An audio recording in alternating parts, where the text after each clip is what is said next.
Ma'am आपकी voice आ नहीं रही है, आप क्या बोल रहे हैं?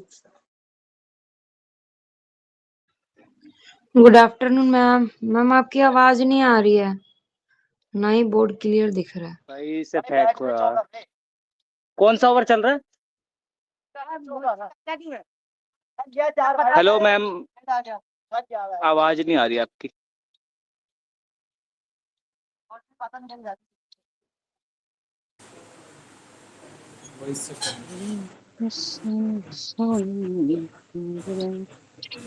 Catch it power. Good afternoon, students. Good afternoon, ma'am. Good afternoon ma'am. Okay. We are doing paper third, inclusive education. Okay.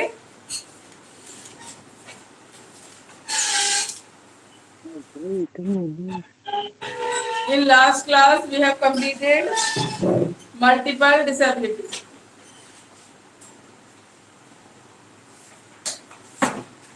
Unit 1 चल रहा है हमारा, ठीक है? Unit 1 is going on.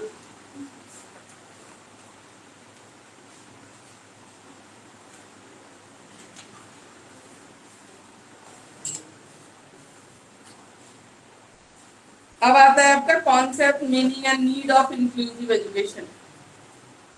Inclusive education क्या है, ठीक है? उसकी नीड क्या है? Excuse me ma'am.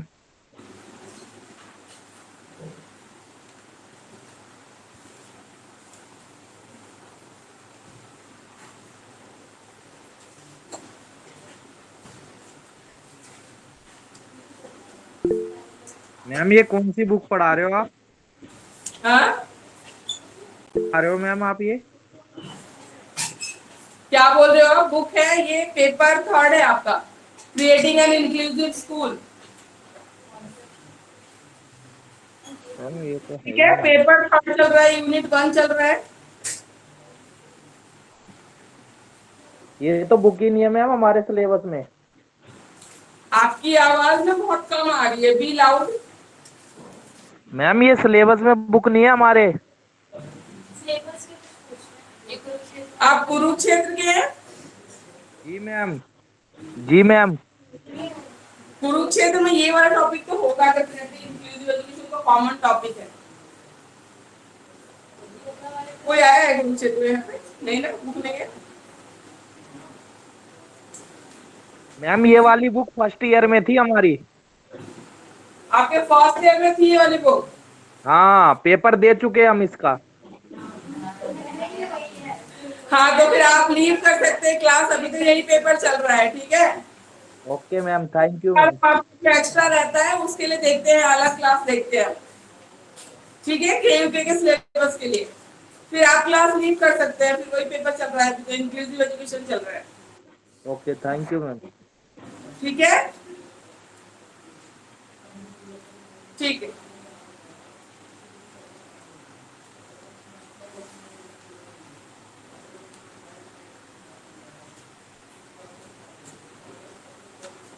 अब इंक्लूजन क्या है, देखिए इंक्लूसिव एजुकेशन की हम बात करते हैं, तो इंक्लूजन क्या होता है, इंक्लूसिव एजुकेशन क्या होता है?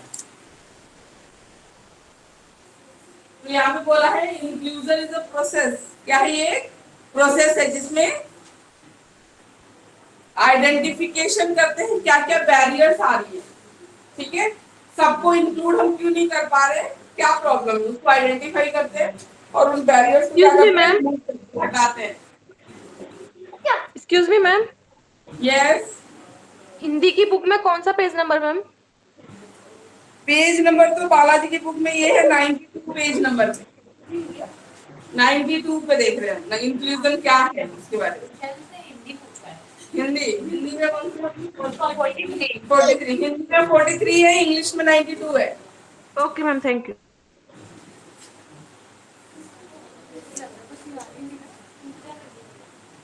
और इंक्लूजन और क्या कहता है, सारे स्टूडेंट्स का प्रेजेंस, पार्टिसिपेशन एंड अचीवमेंट, सारे स्टूडेंट प्रेजेंट हो सेम सिस्टम के अंदर, ठीक है।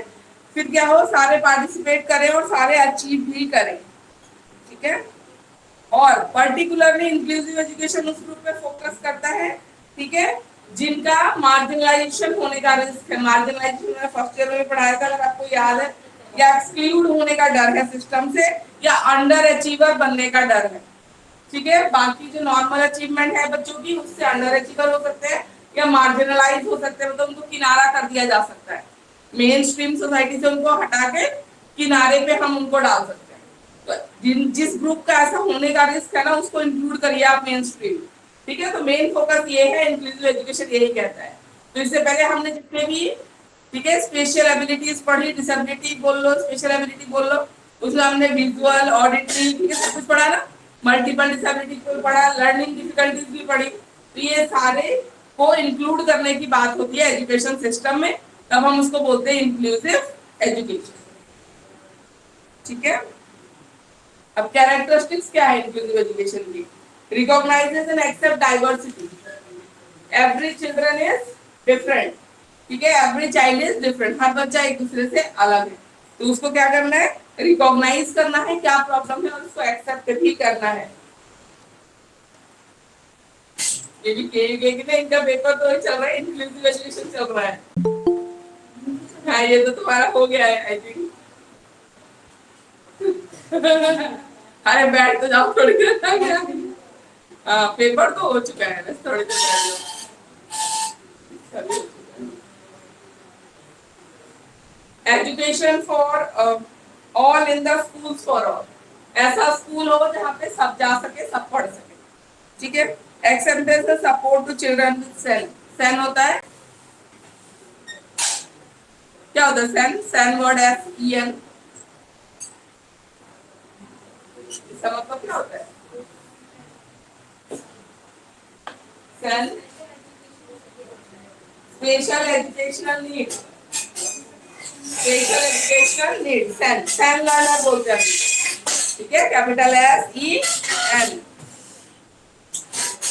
सेन, ठीक है।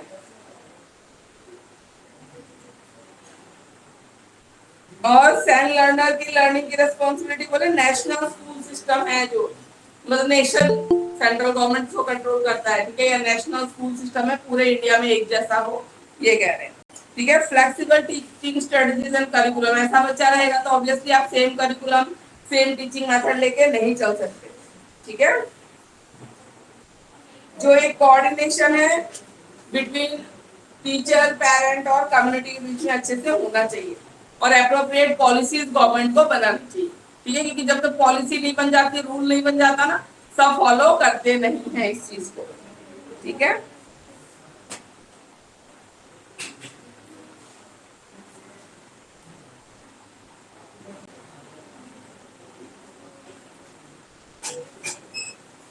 अब इसकी जरूरत क्या है, चलो इसमें उसमें नहीं पढ़ते, थ्योरेटिकली नहीं पढ़ते, आप मुझे बता दो इंक्लूसिव एजुकेशन की जरूरत क्या है।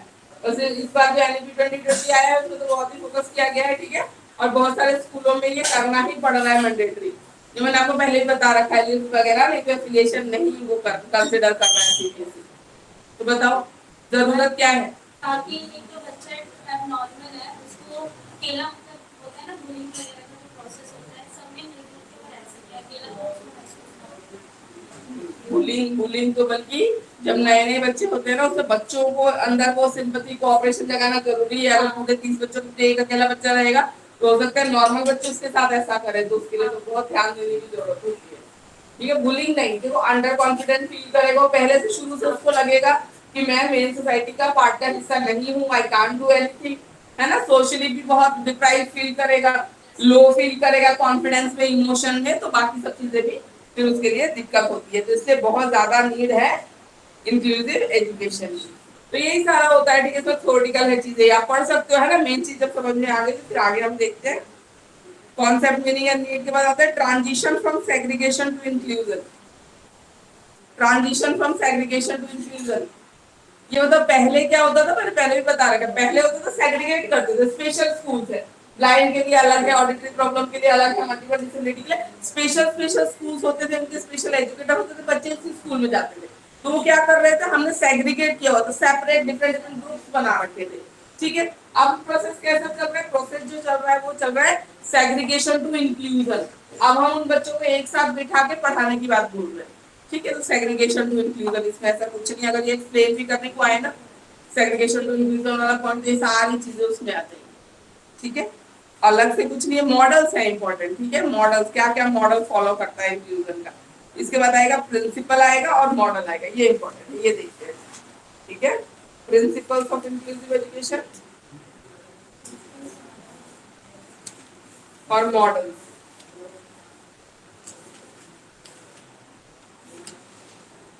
Page number 63।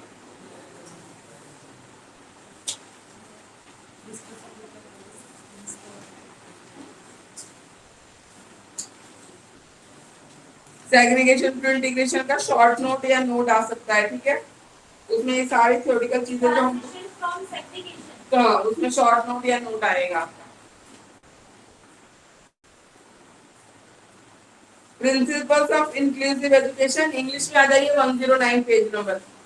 Principles of inclusive education English में है 109 पेज नंबर। मैम हिंदी में? हिंदी में 63 है।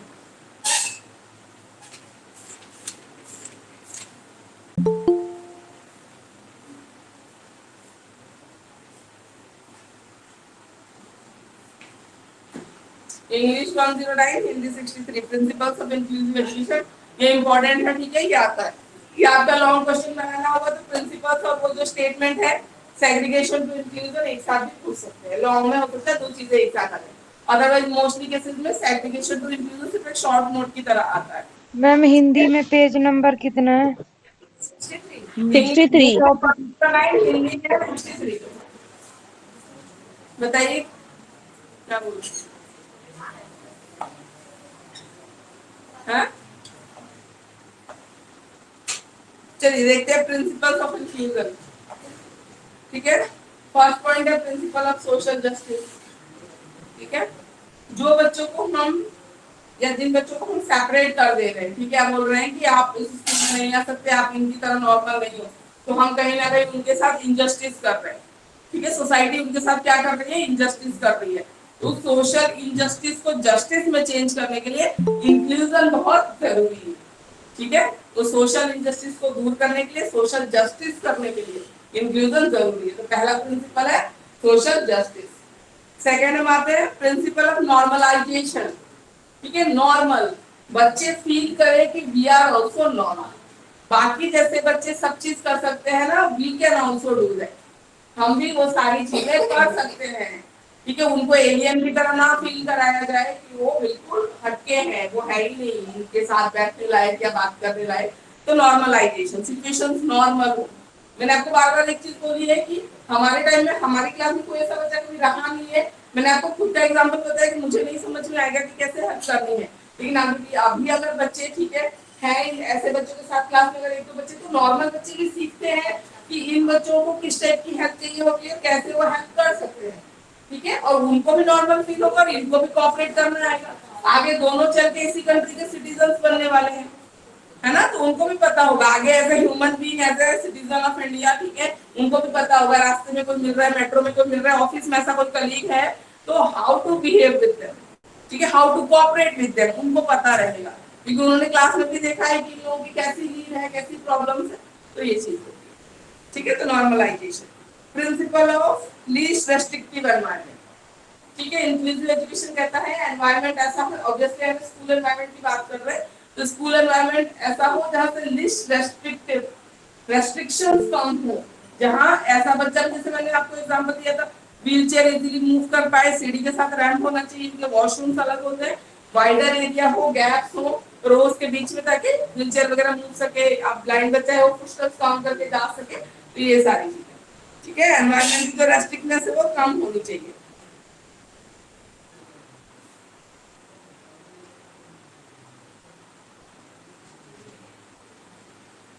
Principle of use of age appropriate methods and strategies, ठीक है।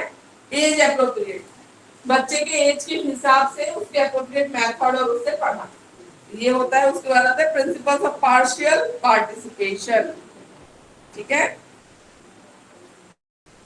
पार्शियल पार्टिसिपेशन मतलब देखो बच्चा हर एक चीज में 100% जैसे नॉर्मल बच्चे करेंगे वैसा नहीं कर पाएगा, पर पार्शियल तो वैसा करा सकते हैं ना, विद हेल्प जितना कर सकते हैं उतना तो हम उसको करा सकते हैं, तो विद असिस्टेंस हम उनको पार्शियल पार्टिसिपेशन जरूर करा सकते हैं। 100% एक जैसा नहीं हो पाएगा ऑब्वियसली, ठीक है, लेकिन पार्शियल पार्टिसिपेशन जरूर हो सकता है, जितना कर सकते हैं उतना तो करना चाहिए, ठीक है। तो ये सारे क्या है, principles of inclusive education.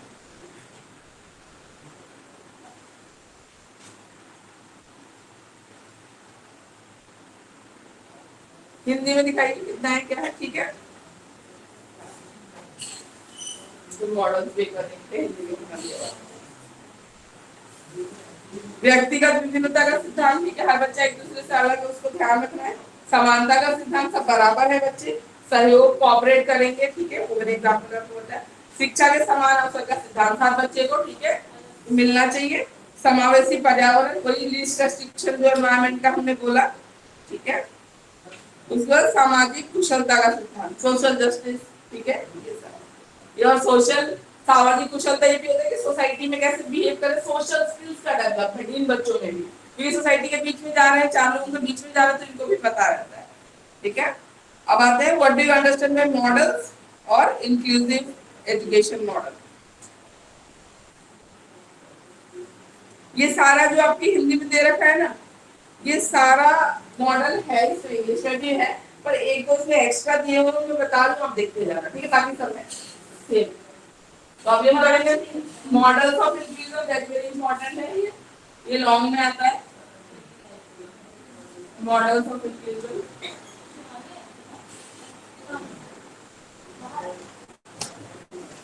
Models of inclusive long में आता है मैम। ये है पेज नंबर 102 इंग्लिश में, हिंदी में कितना है, 65, हिंदी में 65।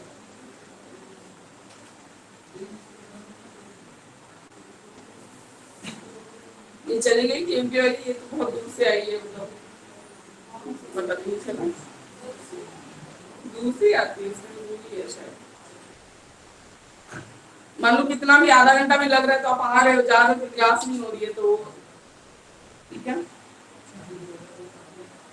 रिलीजियस और मॉरल मॉडल, ठीक है, पहला जो है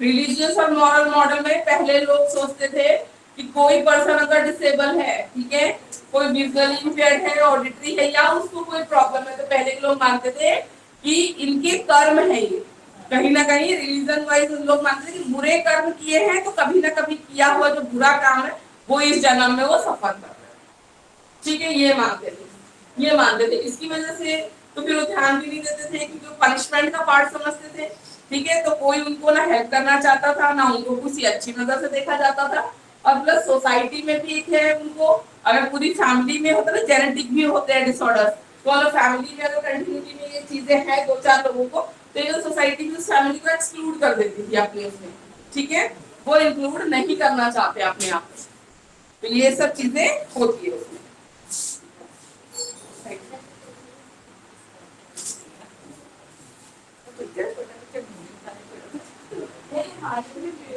हाँ ये नहीं है, वो मैं कह रही हूँ, बाकी सब चीजें मिलेंगी, ये है इसका, जो कि मॉडल आजकल बहुत लेस प्रिवलेंट है, ठीक है, लोग अब इसको मानते नहीं है, ठीक है, लेकिन अब कुछ 1% लोग आपको मिल ही जाएंगे जो बहुत ऑर्थोडॉक्स है, जो इस चीज में बिलीव करते हैं, ठीक है, तुम पता कर लेना कौन सा पेपर चल रहा है, ठीक है ना। अभी तो कुछ दिन है, थर्ड वाला। ये सारा हो ही गया है, तो मैं बोली हेल्थ वाला तुम आप हो हाँ। मैं भूल जा रही हूँ। बिल्कुल, और मैं को वो सुनना था graduation of- एक बार पूछ लो, और कोई दिक्कत आए, डाउट क्लास वगैरह की नीड हो तो फिर मैम को बताना, फिर अरेंज करेंगे, ठीक है।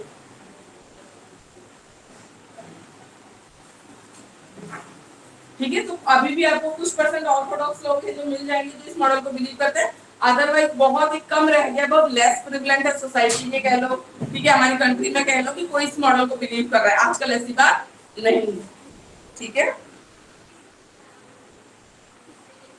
और एक फैमिली के लिए बहुत ही एक शेम और उसकी बात हो जाती है, लोग छुपाते भी हैं, छुपाते जब आपको पता है कि सोसाइटी में आपको गलत नजरों से देखा जाएगा, है ना, एक्सक्लूजन का डर है, आपको कोई पूछेगा नहीं, स्टेटस से लोग समझेंगे, बहुत सी चीजें होती है, तो लोग क्या करते हैं, उस चीज को ट्रीटमेंट कराने के बजाय या दिखाने के बजाय उसको हाइड करना ज्यादा पसंद करते हैं, तो इसकी वजह से जो पर्सन सफर कर रहा होता है उसके लिए और चीजें मुश्किल हो जाती है, ठीक है। उसके बाद आता है चैरिटी मॉडल।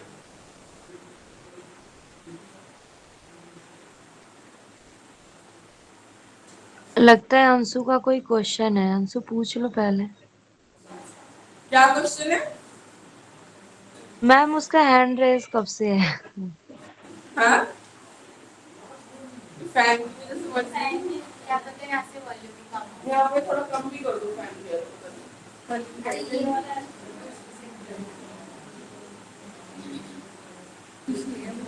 बहुत कम आ रही है, समझ नहीं आ रहा कौन सा है। हाँ, एग्जॉस्ट भी चल रहा है।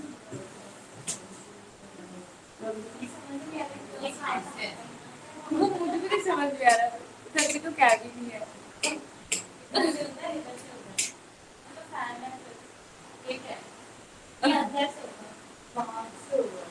उस तरफ उस वही होगा। हाँ, हल्का सा। मैम लास्ट में प्रैक्टिकल फाइल्स मिल गई है तो थोड़ा बताइएगा उसमें क्या कैसे लिखना हाँ है। मिल ये आपको आके कलेक्ट करनी है, तो आप आके अपने हिसाब से कलेक्ट कर। सही तो बोल रही हूँ। ठीक है, तो इन्होंने बताया ना आपकी आ चुकी है फाइल, सब आके लेके जा सकते हैं, मैम से एक बार कॉल करके बात कर लीजिएगा आप आने से पहले, ठीक है। अगर आपके पास क्लियर सर्टिफिकेट तो कॉपी कर लो ऐसे, ठीक है। सही कहा थी बच्चे।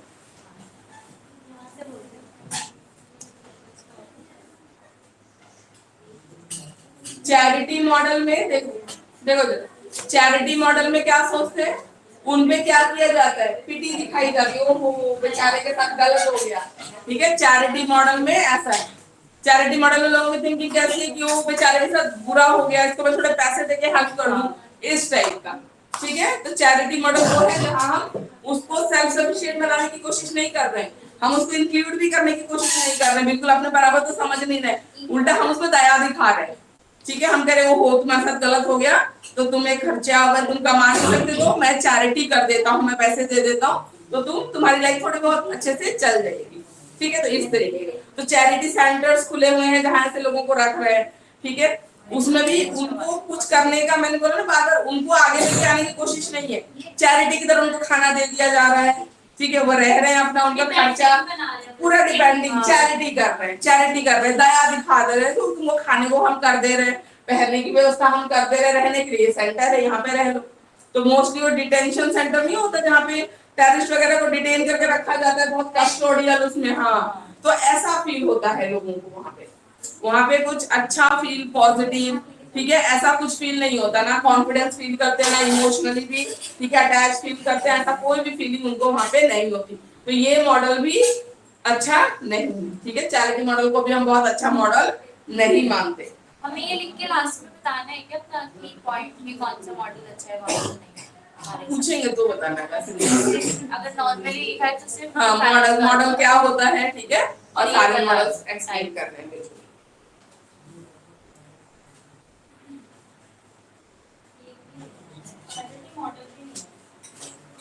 ठीक है। उसके बाद आते हैं medical model.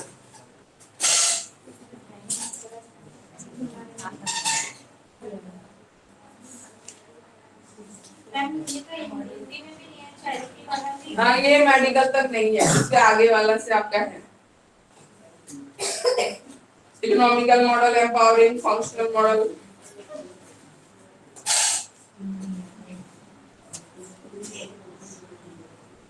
Full inclusion, partial inclusion, team teaching.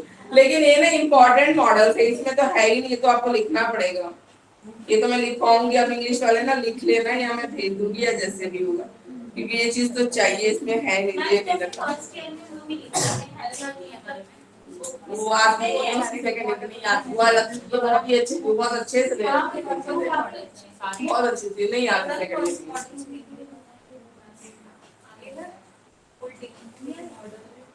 लेकिन इसमें देखो अब इंग्लिश वालों को ही प्रॉब्लम होगी, क्योंकि उनका जो दे रखा है ना बहुत इंपॉर्टेंट मॉडल दे रखे हैं, वो तो है ही नहीं इसमें इंग्लिश वाले में।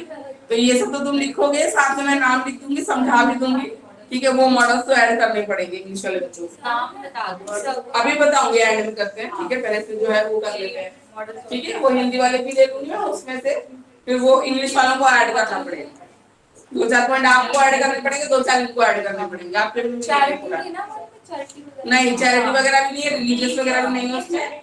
लेकिन वो तो तुम एक बार तो स्केप करोगे तो भी चल जाएगा, उनका जो दे रखा है वो स्केप करोगे तो नहीं चलेगा, वो तो करना ही पड़ेगा। हाँ, वो बहुत इम्पोर्टेंट है, वो बहुत इम्पोर्टेंट है, ठीक है। टीम टीचिंग मॉडल और बाकी सब जो है ना बहुत इम्पोर्टेंट है। चलो आगे देखते हैं मेडिकल मॉडल। मेडिकल मॉडल में मेडिकली उस इंसान को क्या प्रॉब्लम है, उससे फोकस ज्यादा, तो उसकी ट्रीटमेंट पे, उसको ठीक करने पे, ठीक है, इस पे फोकस ज्यादा रहता है, ठीक है। इसमें उसका इमोशनल को सपोर्ट देना, ठीक है, या उसको इंडिविजुअली सेल्फ सफिशिएंट बनाना, नहीं मेडिकली ठीक करने का रहता है इसमें ज्यादा, ठीक है। जैसे हमने चैरिटी वाला पढ़ा है, बताया आपने कि इसमें नेगेटिव पॉइंट भी है कि जैसे डिपेंडेंट बना रहे हैं, इमोशनल नहीं, कहीं ना कहीं तो देखो थोड़ी बहुत चैरिटी चाहिए होती है, बट अगर हम ये दोनों चीज लिख सकते हैं ना, पॉजिटिव भी नेगेटिव भी, हाँ लिख सकते हैं। ये तो नहीं कि नहीं, चैरिटी में पॉजिटिव क्या करता, पूरी चैरिटी पे चले जाओ, दया दिखा रहे हो। हाँ, एक हो रहा है कि ऐसे बच्चों को कुछ अच्छा काम करने के लिए चैरिटी दे रहे हैं, साथ में उनकी रिहेबिलिटेशन की व्यवस्था भी कर रहे हैं। हाँ, तो डोनेशन बहुत जरूरी है, अच्छी चीज है, बहुत एनजीओस करती है डोनेशन लेके काम उनके लिए, तो वो अच्छी चीज है, ठीक है। इनकम्प्लीटली सिर्फ आप दया का भाव दिखा रहे हो और खाने पीने का रहने का कर दिया, बाकी आप उसको कुछ स्किल नहीं सिखा रहे हो, कुछ आगे सेल्फ सफिशिएंट होने के लिए नहीं कर रहे हो, तो फिर वो मॉडल फिर इतना अच्छा नहीं है, ठीक है। तो ये पॉजिटिव नेगेटिव दोनों बता सकते हैं। हाँ बिल्कुल। पीछे क्या हो रहा है इधर, जब से आई है वो बात तो नहीं लगी हुई है बिल्कुल। नहीं, ये मुझे मैंने से पूछा था, मैंने से फाइल का पूछ लिया था। अच्छा, वो आए हैं तो बस तुम आगे आके बैठो। प्रॉमिस अपनी उसके लिए फोन है, तुम रख लो। जहाँ बैठो। नहीं, शिवानी में बात नहीं करते ना, शिवानी मैम मतलब फेस टू फेस बात नहीं किया तो फोन पे क्या पूछने का मतलब। कोई क्लास खत्म हो जाएगी ना, फिर आराम से बात कर लेना अभी, ठीक है। ठीक है, मेडिकल मॉडल में उनको मेडिकली फिट करने पे फोकस ज्यादा रहता है, वो भी जरूरी है। अगर इंसान मेडिकली फिट हो जाए, जो इश्यू है वो खत्म हो जाए, तो फिर वो बाकी चीजें कर सकता है, ठीक है। तो ये भी इम्पोर्टेंट होता है। उसके बाद आता है रिहेबिलिटेशन मॉडल। इसमें थेरेपी भी कराई जाती है, ट्रीटमेंट भी है, ट्रेनिंग भी करते हैं, काउंसलिंग भी करते हैं, हर तरीके की फैसिलिटी होती है, जैसे ऐसे लोग क्या हो सके, फिर से रिहेबिलिटेट कर सके, फिर से नॉर्मल अपनी लाइफ जी सके, ठीक है, कुछ अर्निंग कर सके, ठीक है, और सेल्फ डिपेंडेंट हो सके, ठीक है। एक्सपर्ट और प्रोफेशनल मॉडल, ठीक है। इसमें जो लोग हैं इनको आइडेंटिफाई करना, इनकी कमियों को जानना, using medical model. Medical model में भी प्रोफेशनल मॉडल में यूज होता है, ठीक है। एक्सपर्ट और एक्सपर्ट या एक ही मतलब ऑब्लिक डाल के एक्सपर्ट या प्रोफेशनल मॉडल, ठीक है। इनको आइडेंटिफाई करना, इनकी प्रॉब्लम्स को दूर करना, ठीक है, और उस डिसेबल्ड पर्सन की जो करंट सिचुएशन है उसको बेटर करने की कोशिश करना, ठीक है, प्रोफेशनल मॉडल में।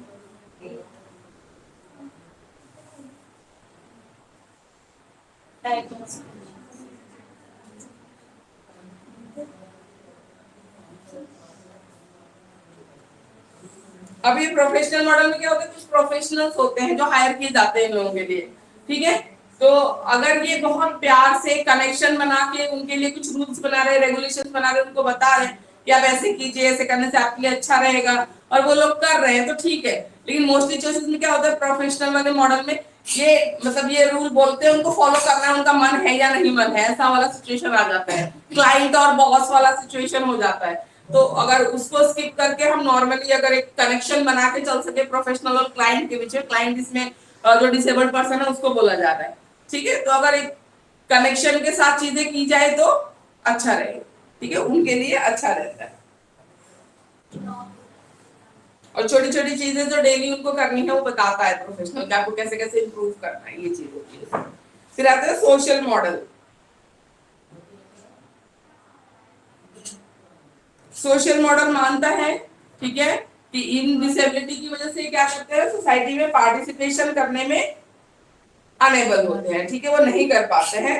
और माइनॉरिटी ग्रुप मॉडल भी इसको बोलते हैं ऑफ डिसेबिलिटी। माइनॉरिटी ग्रुप मतलब ठीक है, एक ऐसा ग्रुप है जिसको ये प्रॉब्लम है और वो सोसाइटी का पार्ट नहीं बन सकता, ठीक है, इस तरीके से।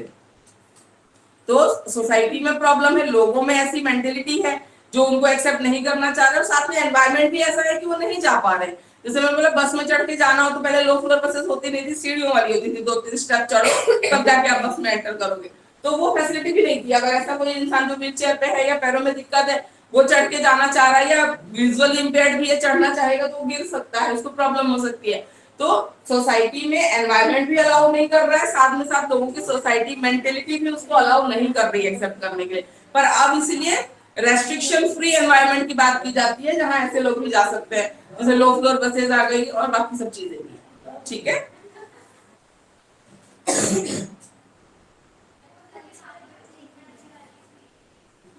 तो सोशल मॉडल कहता है कि अगर ऐसे बसों का डिजाइन है जिसमें अगर ये लोग नहीं ट्रेवल कर पा रहे तो बसेस मस्ट बी रीडिजाइन। आप रीडिजाइन करो, आप इन लोगों को रेस्ट्रिक्ट मत करो कि आप घर पे बैठो, आप कहीं नहीं जा सकते, ठीक है। तो ये है इकोनॉमिक मॉडल। इकोनॉमिक मॉडल कहता है कि एक पर्सन तभी, ठीक है, इनएबिलिटी शो करता है या इनएबिलिटी वाला पर्सन हम उसको लेवल कर देते हैं जब वो काम नहीं कर पाता, अर्निंग नहीं कर पाता, ठीक है, वो अनेबल है कुछ भी करने में और कमाने में। तो इकोनॉमिक मॉडल कहता है कि उनको इतना सेल्फ सफिशिएंट बनाओ कि कुछ अर्निंग वो अपने आप कर सके, ठीक है। जो फुल्ली काम नहीं कर सकते उनको पार्शियल छोटे छोटे काम आप उनके लिए दो, ठीक है। गवर्नमेंट दे, एनजीओज हैं, प्राइवेट सेक्टर्स को भी बोला जाता है, ठीक है, कि आप ऐसा काम दो जो छोटे काम, पार्शियल छोटे छोटे काम है, पूरा नहीं कंप्लीट कर पाएंगे आपका काम, पर छोटे छोटे पार्ट्स में जो काम होते हैं वो काम वो कर सकते हैं और आप उसके लिए पे कर सकते हो। तो इसके लिए गवर्नमेंट को पॉलिसीज बनाने की जरूरत है। Empowering model.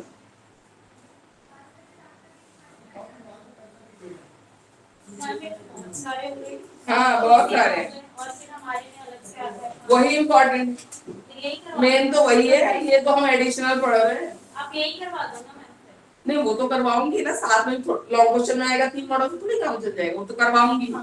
वो जो आपके 5 है ना वो तो करवाने ही, वो तो बहुत जरूरी है, ठीक है। उसके बाद एडिशनल में आप छोटे छोटे ये सब भी तो लिखोगे तो थोड़ा मार्क्स भी बन जाता है, थोड़ा आंसर भी बन जाता है। सिर्फ वो छोटा सा मॉडल लिखोगे ना तो फिर 5 मॉडल में भी नहीं हो पाता है फुल मार्क्स 15 वाला। अगर हम इस पांचों में से कोई टॉपिक सब टॉपिक है, ये जो मैं इंग्लिश में बता रही हूँ जो हमारे बुक में हिंदी में, हाँ। हाँ। तो अगर हमें 1-2 टॉपिक नहीं याद आ रहा है तो ये जो इंग्लिश में ये तो याद रहना ही चाहिए, 5 तो हिंदी में है, इसमें से कुछ भूल जाओ रिलीजियस में सोशल स्किप हो जाता ना, नहीं याद आता नहीं, वो याद रखना, इसमें से चाहे भूल जाओ, हाँ इसमें से चाहे तुम भूल जाओ। इसमें से मैं तुम्हें कह रही हूँ एम्पावरिंग कह रहे हैं, ये प्रोफेशनल है, वो एक आधा नहीं भी लिखोगे तो चलेगा, उसमें कोई बहुत बड़ी बात हम नहीं बोल रहे हैं अलग से, इसमें इम्पोर्टेंट, ठीक है। तो वो हम अभी करेंगे, बताइए आप। एम्पावरिंग मॉडल में फिर वही बात है, ठीक है, कि जो डिसेबल्ड पर्सन है उनकी एम्पावरमेंट की बात की जा रही है, हर तरीके की एम्पावरमेंट, ठीक है, वेरियस रेस्ट्रिक्शन से लेके उनकी अर्निंग तक की बात हम कर रहे हैं। उसके बाद आता है फंक्शनल मॉडल।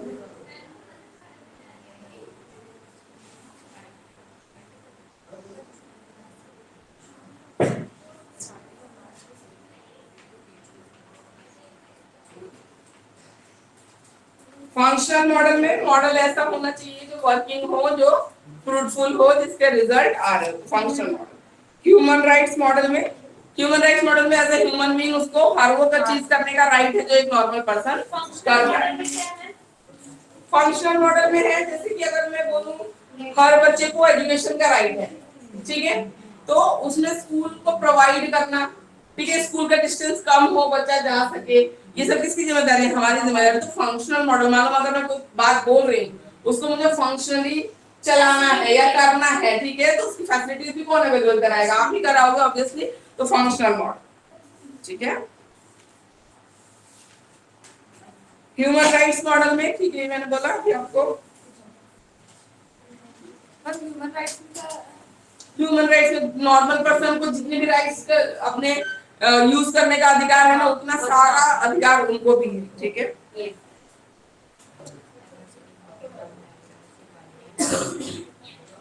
अब इससे रिलेटेड कॉन्सेप्ट है ह्यूमन राइट वाले में, ठीक है, ब्रेकिंग डाउन बैरियर्स है, डाइवर्सिटी है, ठीक है, इक्वालिटी एंड नॉन डिस्क्रिमिनेशन है। जो ह्यूमन राइट्स मॉडल किस किस प्रिंसिपल पे बेस है? रीजनेबल एकोमोडेशन है,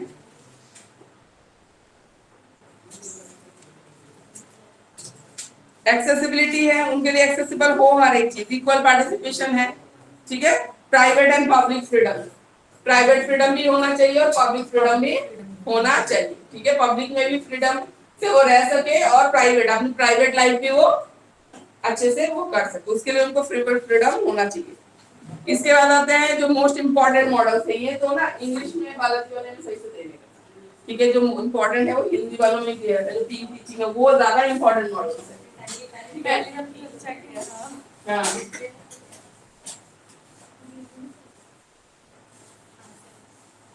अभी मैं हिंदी की बुक से पढ़ा रहा हूँ, पर इंग्लिश वालों को भी ये करना है, तो इंग्लिश में नाम बोलूंगी ना, आप नेम नोट डाउन करते जाना, क्या? हाँ ये तो 5 3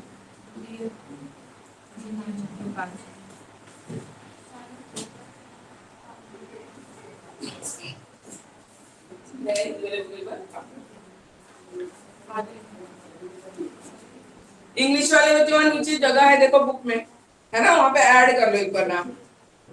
पार्शियल इंक्लूजन हमने उसमें पढ़ लिया इंग्लिश वाले में, ठीक है, एक है full inclusion.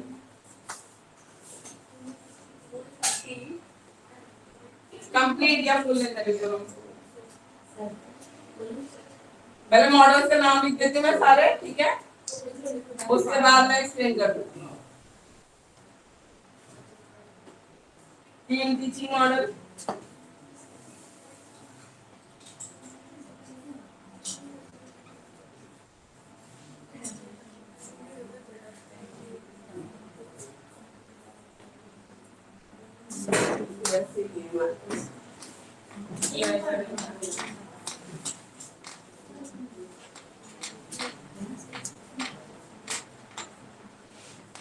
Vance adaptive,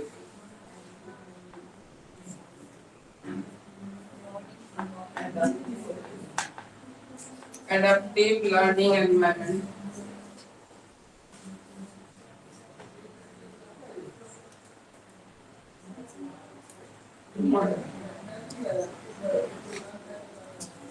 number 4 strategies intervention model, very important।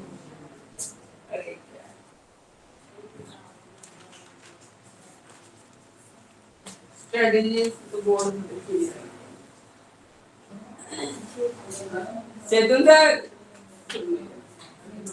बोला मुझे मार्केट में आया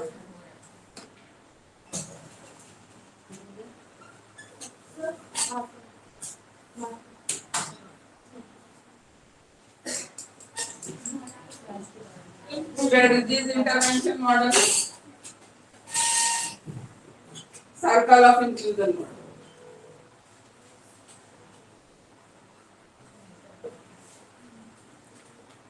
very important English medium online student जितने भी हैं, ठीक है, आपको ये मॉडल लिखना मैंडेटरी है। अगर आप सिर्फ वो लिखते हो और ये नहीं लिखते ना, you will not get full marks, नहीं मिलेंगे आपको, ठीक है। English medium students, you have to add these 5 models in your answer, ठीक है, आपको ये सारे मॉडल्स इंक्लूड करने हैं। अभी मैं समझा देती हूँ, नोट्स आपको नेट से भी मिल जाएगा कहीं से भी, और आपको लिखना है।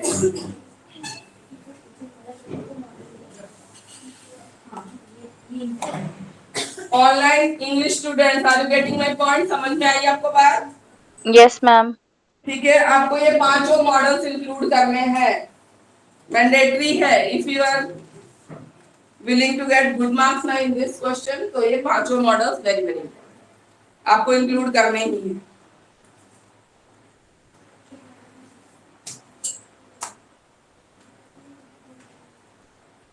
ठीक है, फुल इंक्लूजन मॉडल कहता है कि सारी चीजों के लिए नॉर्मल बच्चे और स्पेशल बच्चों को आप एक साथ रखोगे। Full inclusion completely. पार्शियल में क्या होता है, मैंने बताया था आपको पहले, जो क्लासेस पॉसिबल है वो साथ में लेते हैं कुछ, और फिर बाकी क्लासेस अलग कर दी जाती है, उसको बोलते हैं पार्शियल इंक्लूजन। थोड़ा साथ में, थोड़ा अलग से। फुल इंक्लूजन बोलता है कि जितने हो सके, ठीक है, 100% पॉसिबल है तो सारी की सारी चीजें साथ में ही आप करो, जो कि प्रैक्टिकली अभी तक इतना पॉसिबल नहीं है। थोड़ा बहुत आपको स्पेशल एजुकेटर और बाकी चीजों की हेल्प लगती है। ठीक है, तो फुल इंक्लूजन मॉडल कहता है पूरा का पूरा कंप्लीट। ठीक है,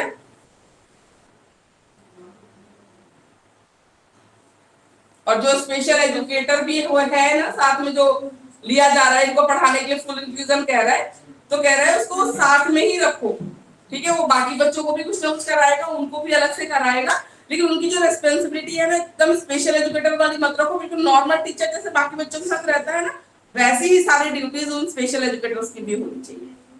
ठीक है, तो स्पेशल एजुकेटर है तो ये नहीं कि स्पेशल बच्चों को डील करेगा, साथ में बिठा के भी तो करा सकते हैं ना, समझा सकते हैं, पढ़ाएगा स्पेशल एजुकेटर ही।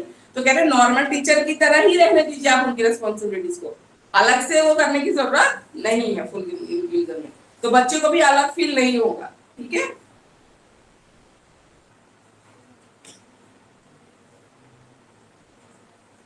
उसके बाद आता है टीम टीचिंग मॉडल।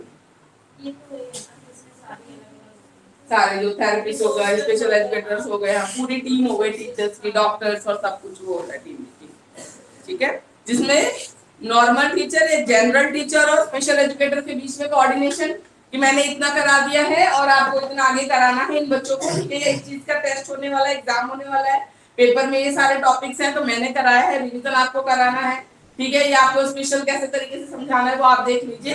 तो प्रॉपर एक कोऑर्डिनेशन होना चाहिए, टीम बन के काम करेंगे जब इन बच्चों के लिए, तब वो जो भी आपका एम है वो सक्सेसफुल रहेगा। ठीक है, तो इसमें सारे भैया डॉक्टर, थेरेपिस्ट, पूरी सब टीम आ जाएगी ऐसे बच्चों के लिए, जो भी काम कर रहा है स्कूल की सेटिंग में वो सब आ जाते हैं इसके अंदर। स्पेशल एजुकेटर आ जाएगा, डॉक्टर आ जाएगा, थेरेपिस्ट, काउंसलर सब आ जाएंगे। ठीक है, पूरी पूरी टीम। उसके बाद आते हैं banks adaptive learning environment model. इसमें अपने पेस के हिसाब से सीखने के लिए बच्चों को पूरी फ्रीडम देनी है, क्योंकि हर बच्चे का पेस अलग है, और ऑब्वियसली जहां हम स्पेशल बच्चों की बात कर रहे हैं उनका पेस तो ऑब्वियसली अलग ही है नॉर्मल बच्चों से। ठीक है, तो उसकी फ्रीडम इनको दी जाती है। ठीक है, और टीचर जो टीचिंग अपनी कर रहा है ना, पूरा इन बच्चों को ध्यान में रखते हुए ही आप अपना टीचिंग प्लान, लेसन प्लान जो भी बनाते हो वो इनको ध्यान में रखते हुए ही बनाना है। ठीक है, हाँ, उन बच्चों के अकॉर्डिंग ही करना है, क्योंकि आपके क्लास में अगर ऐसे बच्चे हैं तो उनको छोड़ के आगे नहीं बढ़ना है। ठीक है, और ऐसे मॉडल में, एडॉप्टिव लर्निंग मॉडल में, एनवायरनमेंट में आप उनको अपना काम करने में भी हेल्प करते हो, अपने आप कोशिश करते हैं करने की, तो ये सारी चीजें हैं इसमें। ठीक है, और अब सबसे मेन मुद्दा है इसमें एडॉप्टिव लर्निंग में, अपने पेस के हिसाब से बच्चा सीखेगा। ठीक है, आप फोर्स टू नहीं कर सकते हो कि जल्दी जल्दी सिलेबस भगा दिया उसने सीखा चाहे नहीं सीखा, ये नहीं होता है इसमें। ठीक है, उसके बाद आते हैं स्ट्रेटजीज इंटरवेंशन मॉडल। ऐसा तो पर होता नहीं है ना हम, कि अगर एक क्लास में पूरी क्लास है, मतलब मैं अपना एग्जांपल दे, पूरी क्लास है उसमें बच्चा एक नॉर्मल है, तो सिलेबस पे ज्यादा फोकस किया जाता है इन प्राइवेट स्कूल। कहीं भी नहीं होता। तो कह रहे हैं, ये इतने मॉडल की बात कर रहे हैं, एनईपी आती है, सीबीएसई के वो आते हैं, ट्रेनर्स आते हैं, बड़ी बड़ी बातें बोलते हैं, तो प्रैक्टिकली देखो जमीन पे कितना पॉसिबल है, नहीं होता। लेकिन हाँ, ये कोशिश कर सकते हो ना आप कि जैसे थोड़ा सा उसको एक्स्ट्रा समझा सकते, ये कर सकते, बिल्कुल नहीं कर सकते। आजकल टीचर्स पे इतना लोड है ना, टीचर चाहे भी, मैं कह रहा टीचर तो बहुत जेन्युइन है, चाह भी रहा है कि मैं अंदर से करूंगा, नहीं हो, करने ही नहीं देंगे तुमको, खाली देंगे तो तुमको आर्ट का काम कर दो, बोर्ड का काम कर दो, उनको भी कोई लेना देना नहीं है। पेरेंट्स से फी ले रहे हैं, पेरेंट्स से फी ले रहे हैं, बस उतना बहुत है, दिखा दे रहे हैं कि आप बच्चों को पढ़ा रहे हैं, हम तो ऐसा नहीं कर रहे, कोई नहीं मान रहा है इंक्लूसिव एजुकेशन मॉडल, कोई नहीं मान रहा है। वो टीचर को खाली देखेंगे तो टीचर का 10-50 काम है, पेपर वर्क इतना है, दुनिया जहान है, इन सब में लगा के रखते हैं, उनको भी कोई लेना देना नहीं है। हाँ लेकिन ये है कुछ अच्छे स्कूल जिन्होंने स्पेशल एजुकेशन वगैरह रखे हैं, हाँ लेकिन हर में पॉसिबल है ही नहीं, बजट ही नहीं है स्कूलों का, वो पेपर में ही स्पेशल एजुकेटर चल रहा है स्कूल में जाके।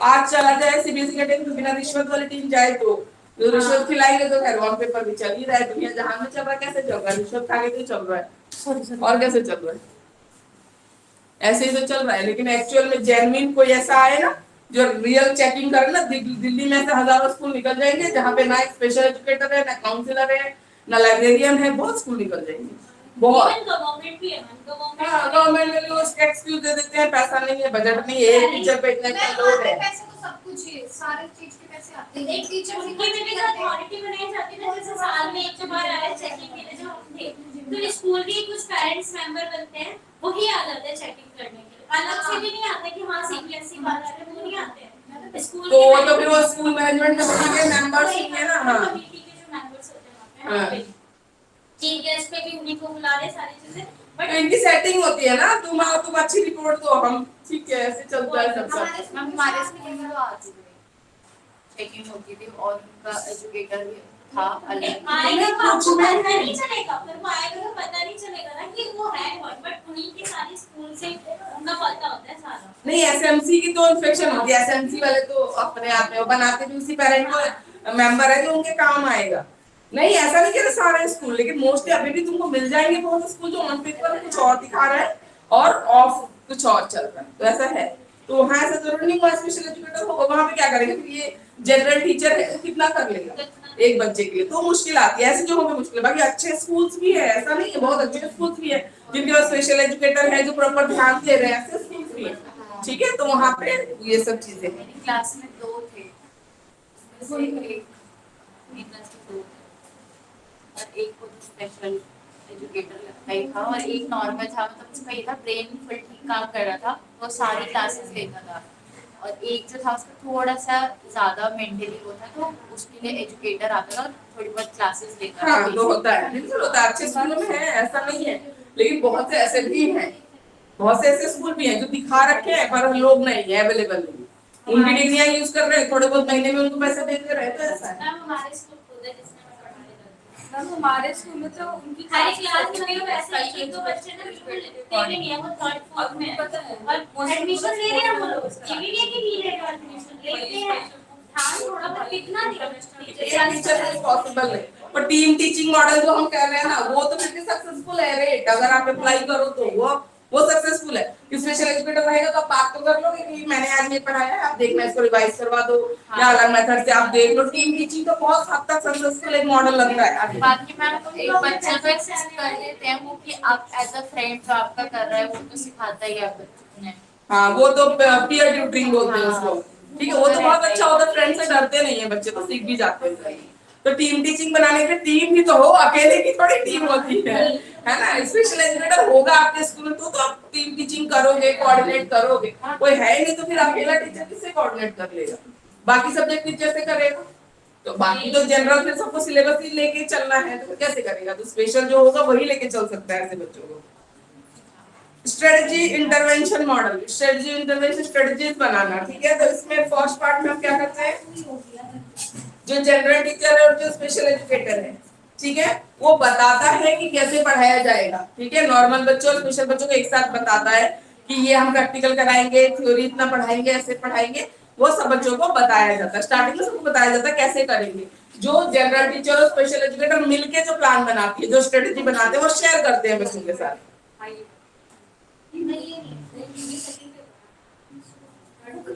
थर्ड पेपर चल रहा है,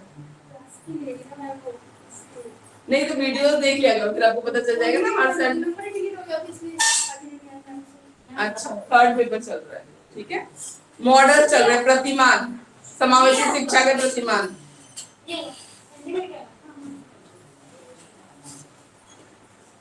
दूसरे सेकंड फेज में पहले स्ट्रेटजी बना ली कि हम कैसे कैसे इस चैप्टर को पढ़ा सकते हैं ताकि क्लास में जो स्पेशल बच्चे हैं उनको भी समझ आए। फिर वो बच्चों को बताते हैं, शेयर करते हैं कि हम कैसे कैसे आपको करवाने वाले हैं। उसके बाद चैप्टर शुरू करने से पहले हमने फर्स्ट ईयर में पढ़ा था प्रीवियस नॉलेज टेस्टिंग होती है, जिसमें हम नया कॉन्सेप्ट इंट्रोड्यूस करने से पहले देखते हैं बच्चे को पिछला क्या आता है, वो चीज करते हैं, फिर अपनी टीचिंग करते हैं।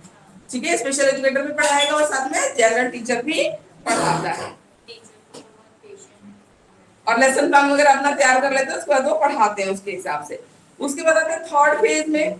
ठीक है, सोशल स्किल्स सिखाना, मोटिवेट करना, उनमें कॉन्फिडेंस बिल्डअप करना पढ़ाई के साथ साथ इंटरेक्शन के जरिए, कि कुछ थोड़ा बहुत बच्चा अगर पार्शियल सही आंसर भी कर रहा है ना, ऐसे बच्चे उनके लिए क्लैप करवाना, ठीक है, उनको मोटिवेट करना, वेल डन, वेरी गुड बोलना, तो ये सारी चीजें टीचर करता है।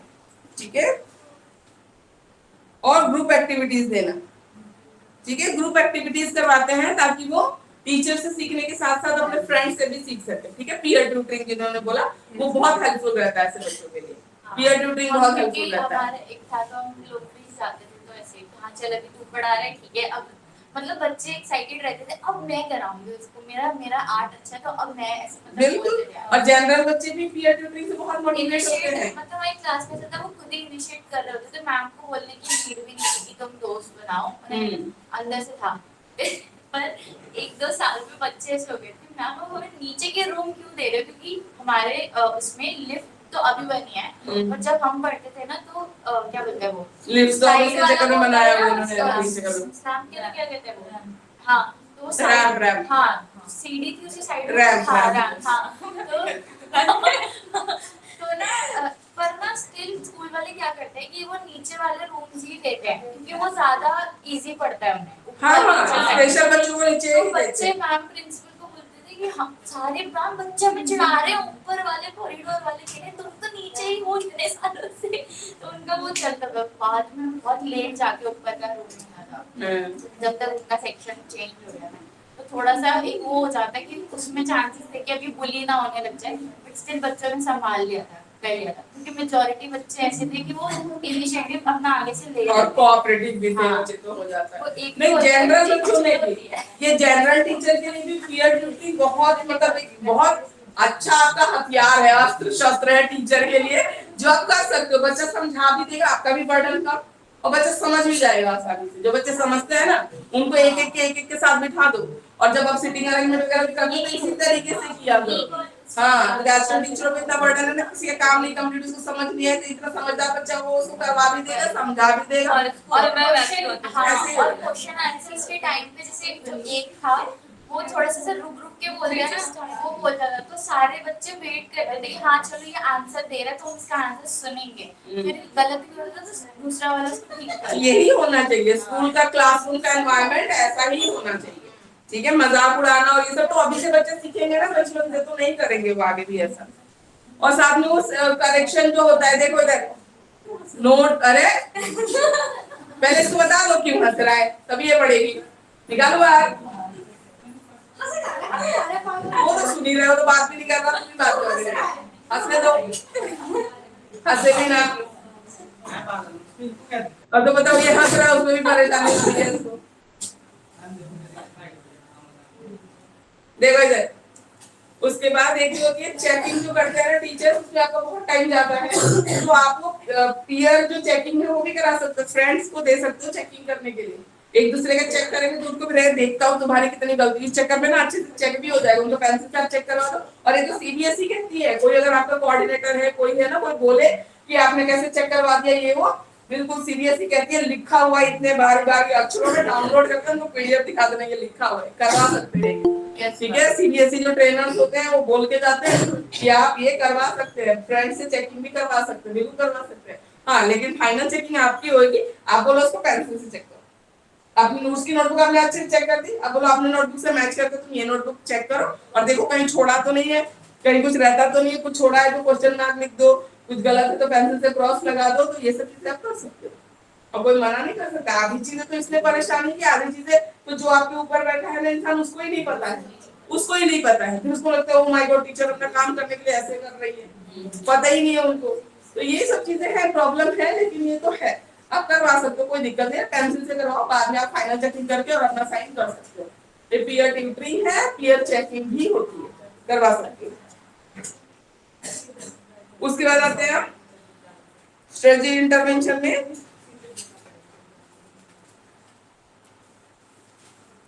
स्ट्रेटजी इंटरवेंशन में टीचर हमेशा रेडी होना चाहिए कि बीच में अगर बच्चों को कोई इशू आता है तो उसको सॉल्व करने के लिए समय हो टीचर के पास, टीचर को समय दिया जाए ताकि एक्स्ट्रा कुछ प्रॉब्लम आती है इस टाइम घर जाने के बाद थोड़ी सॉल्व करेगा, वही सॉल्व करेगा ना बच्चा जब साथ में रहेगा तो उसको एक्स्ट्रा टाइम प्रोवाइड किया जाए अगर उसकी क्लास में ऐसा बच्चा है तो ठीक है। तो जो स्ट्रेटजीज वो बना रहे हैं तो ही जाकर सक्सेसफुल हो सकते हैं।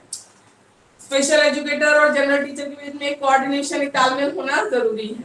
पता चला रे तेरा काम मैं क्यों करूं, मेरा काम तू क्यों करे, फिर तो हो गया, ठीक है, फिर नहीं हो पाएगा।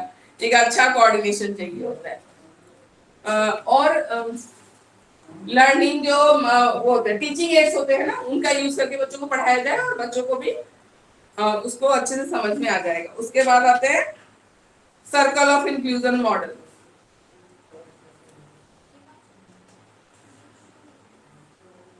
सर्कल ऑफ इंक्लूजन मॉडल में बच्चा जब तक खुद से पार्टिसिपेट नहीं करेगा वो नहीं सीख सकता, इसको माना जाता है। तो कोशिश करते हैं कि जितना हो सके बच्चे को हम ठीक है पार्टिसिपेट करवाएं, ठीक है, मॉडल पार्टिसिपेट करवाएं तो वो ज्यादा अच्छे से सीख सकेगा।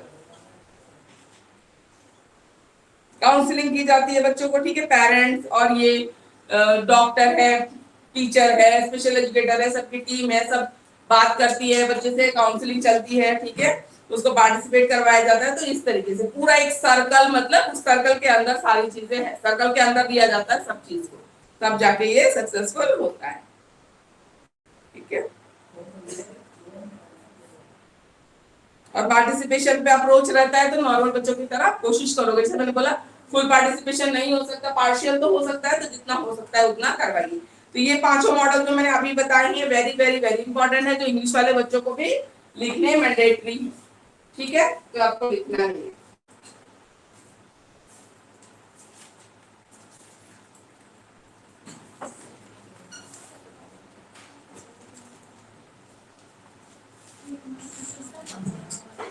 चैप्टर यूनिट 1 कंप्लीट आपका यहाँ पे, ठीक है, यूनिट 1 कंप्लीट होता है। इसके बाद वी विल स्टार्ट यूनिट 2।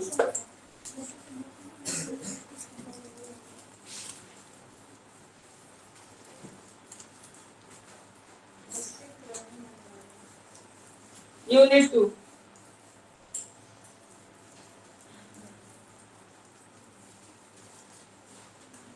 बोलते हैं ना नॉलेज इज पावर, बिल्कुल सही बात बोलते हैं, ठीक है। आपको चीजें पता होनी चाहिए, जैसे आप लोग ऐसे स्कूलों में पढ़ा रहे हो, पता है क्या सिचुएशन है ना, बोलते हैं लोग, पता है, देखी है चीजें इंस्पेक्शन वगैरह में या वैसे भी देखी हैं, तो पता रखो, अपनी राइट्स का नॉलेज का पता रखो। कोई अननेसेसरी बिल्कुल अपना काम 100% कर ही रहे हैं, मन लगा के कर रहे हैं, सब कुछ करके दे रहे हैं, अननेसेसरीली आप कोई चीज बोलोगे जो चीज है ही नहीं, लीगल नहीं है ना, राइट्स की बात है, तो फिर कैसे, फिर हम तो बोलेंगे ना कि नहीं ऐसे नहीं वैसे। तो अगर कोई आप करवा रहे हो और कोई बोले कि नहीं ऐसे नहीं वैसे है, तो बिल्कुल उसमें बोला गया, सीबीएसई कहता है आप करवा सकते हो। आप कोई भी अच्छे जानकार से पूछ लो, बोलेगा बिल्कुल सही बात है ना। ये नहीं कि हाँ आप नहीं चेक करवाया है, फिर मैं करूंगी ना चेक, उससे क्या हो रहा है, बच्चे की एक जो इवैल्यूएशन क्वालिटी है, चेक करना, ऑब्जर्वेशन, उसे बढ़ा ही रहा है ना कुछ ना कुछ क्वालिटी। तो ऐसा नहीं होता है, लेकिन भाई ये समझदारी बहुत कम है और इतना रिजिडनेस है ना, चीजों में रिजिडनेस एकदम कर रखा है, तो ऐसी एनवायरमेंट में फिर दिक्कत होती है। यूनिट 2, अब यूनिट 2 में हम डिफरेंट पॉलिसीज वगैरह के बारे में पढ़ेंगे, ठीक है, कुछ इंटरनेशनल पॉलिसीज, कुछ हमारे नेशनल इंस्टीट्यूट जो ऐसे लोगों के लिए काम करते हैं, ठीक है। International declarations and conventions, international declaration तो इंटरनेशनल लेवल पे जो इनके लिए, ठीक है, डिफरेंट प्रोविजंस बनाए गए हैं कि इनको मिलने चाहिए, ये इनके ये राइट्स हैं, फुलफिल होने चाहिए, ठीक है। तो ये सब पहले इंटरनेशनल पढ़ेंगे, फिर हम नेशनल लेवल पे अपनी जो पॉलिसीज में भी बहुत सारी बातें बोली गई हैं, है ना। फर्स्ट ईयर में पॉलिसीज पढ़ी थी ना, सेकंड पेपर पॉलिसीज का था, उसमें इंक्लूड ऐसे लोग बच्चों के लिए भी बोला गया है बहुत सी चीजें, तो वो सब भी पढ़ लिया इसमें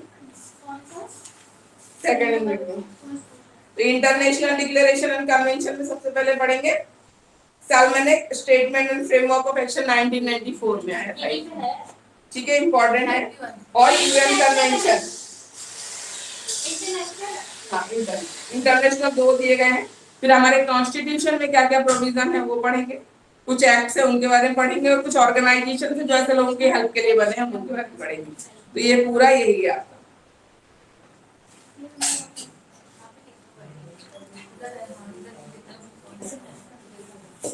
इंटरनेशनल कर रहे हैं। अच्छा हाँ ये ऐसे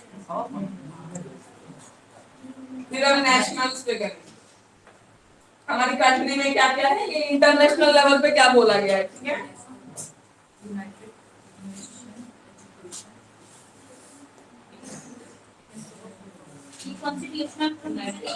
ये हमारे इंडिया के कॉन्स्टिट्यूशन में क्या क्या बोला गया है ऐसे लोगों के लिए, ठीक है। ये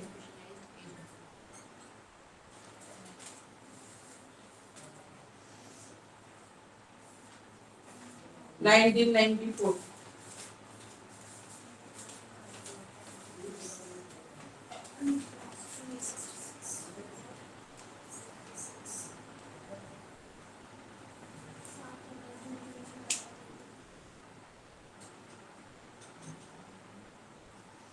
अब इसमें ठीक है स्पेशल बच्चों से रिलेटेड क्या क्या बातें बोली गई है। बोला गया है every child has a basic right to education. हर बच्चे को, चाहे वो नॉर्मल बच्चा हो चाहे वो स्पेशल बच्चा हो, सबको एजुकेशन का राइट है, ठीक है। तो ये पूछा जाता है, इंपॉर्टेंट है, तो ध्यान से सुनिए, इसको आता भी है क्वेश्चन। हर बच्चे की यूनिक कैरेक्टरिस्टिक्स है, इंटरेस्ट है, एबिलिटी है, ठीक है, और लर्निंग नीड्स है हर बच्चे की अलग अलग। अगर कोई बच्चा लर्निंग डिफिकल्टी है, कोई प्रॉब्लम है, तो उसको आपको ध्यान देना पड़ेगा कि हर बच्चा अलग है। एजुकेशन सर्विसेज जो प्रोवाइड की जा रही है ना, ठीक है, वो कैसी होनी चाहिए, डाइवर्स कैरेक्टरिस्टिक्स और नीड्स का ध्यान रखने वाली होनी चाहिए। जो भी एजुकेशनल सर्विसेज प्रोवाइड की जा रही है ना, उसमें इसका ध्यान रखा जाना जरूरी है, ठीक है। स्पेशल नीड वाले बच्चों को, ठीक है, एक्सेसिबिलिटी होनी चाहिए किसकी, रेगुलर स्कूल्स, वो उसमें जाए, ठीक है। तो ये बातें पहले से बोली जा रही है, कब से बोली जा रही है, तो ठीक है, रेगुलर स्कूल्स, ठीक है, विद एन इंक्लूसिव सेटअप या इथोस। इथोस होते हैं उसके प्रिंसिपल्स, ठीक है, थिंकिंग, हम इसकी बात करते हैं। तो रेगुलर स्कूल्स और एक इंक्लूसिव थिंकिंग के साथ, प्रिंसिपल के साथ ज्यादा इफेक्टिव रहेगा, ठीक है। ये डिस्क्रिमिनेटरी एटीट्यूड हटेगा फिर, ठीक है, जो बच्चों में भी है, लोगों में भी है, वो डिस्क्रिमिनेटरी एटीट्यूड को हटाना है, ठीक है। वेलकमिंग और इंक्लूसिव एक कम्युनिटी बनानी है जो ऐसे लोगों को वेलकम करे, ठीक है। Such schools provide effective education to the majority of children. उनकी एफिशिएंसी बढ़ेगी और कॉस्ट इफेक्टिवनेस भी रहेगा, क्योंकि स्पेशल स्कूल्स बनाने के लिए गवर्नमेंट को अलग से भी बिल्डिंग लेनी पड़ रही है, बनाना पड़ रहा है, खर्चा भी ज्यादा है, और ये कॉस्ट इफेक्टिव भी रहेगा कि एक ही जगह पे अगर नॉर्मल बच्चे भी जाके पढ़ सकते हैं और स्पेशल बच्चे भी पढ़ सकते हैं, ठीक है। इससे गवर्नमेंट को, डिफरेंट गवर्नमेंट को, रिप्रेजेंटेटिव गए थे ना मीटिंग्स के लिए, उनको क्या क्या बोला कि आपको क्या क्या करना चाहिए, तो उनको बोला हाईएस्ट प्रायोरिटी दीजिए कि एजुकेशन सिस्टम कैसा हो जाए, इंक्लूसिव हो जाए। ये बात 1994 में हुई, बोली गई है, पहले भी बोली गई है, लेकिन अब जो पूरे एनईपी 2020 आने के बाद जितनी स्ट्रिक्टनेस के साथ, ठीक है, जितनी शिद्दत के साथ समझ में ये चीजें अब इम्प्लीमेंट होने जा रही है स्कूल्स में, पहले इतना कुछ हुआ ही नहीं, अब होने जा रही। बोली तो हर उसमें बोली जाती थी पर हो नहीं रही थी, अब जाके हो रही है, ठीक है। तो गवर्नमेंट को बोला कि जितना ज्यादा से ज्यादा हो सके आप अपने एजुकेशन सिस्टम को कैसा बनाएंगे, इंक्लूसिव बनाइए। प्रिंसिपल्स ऑफ इंक्लूसिव एजुकेशन जितने भी हैं, ठीक है, उसके लिए पॉलिसी बनाइए, ठीक है, जो उसको फॉलो कर सके।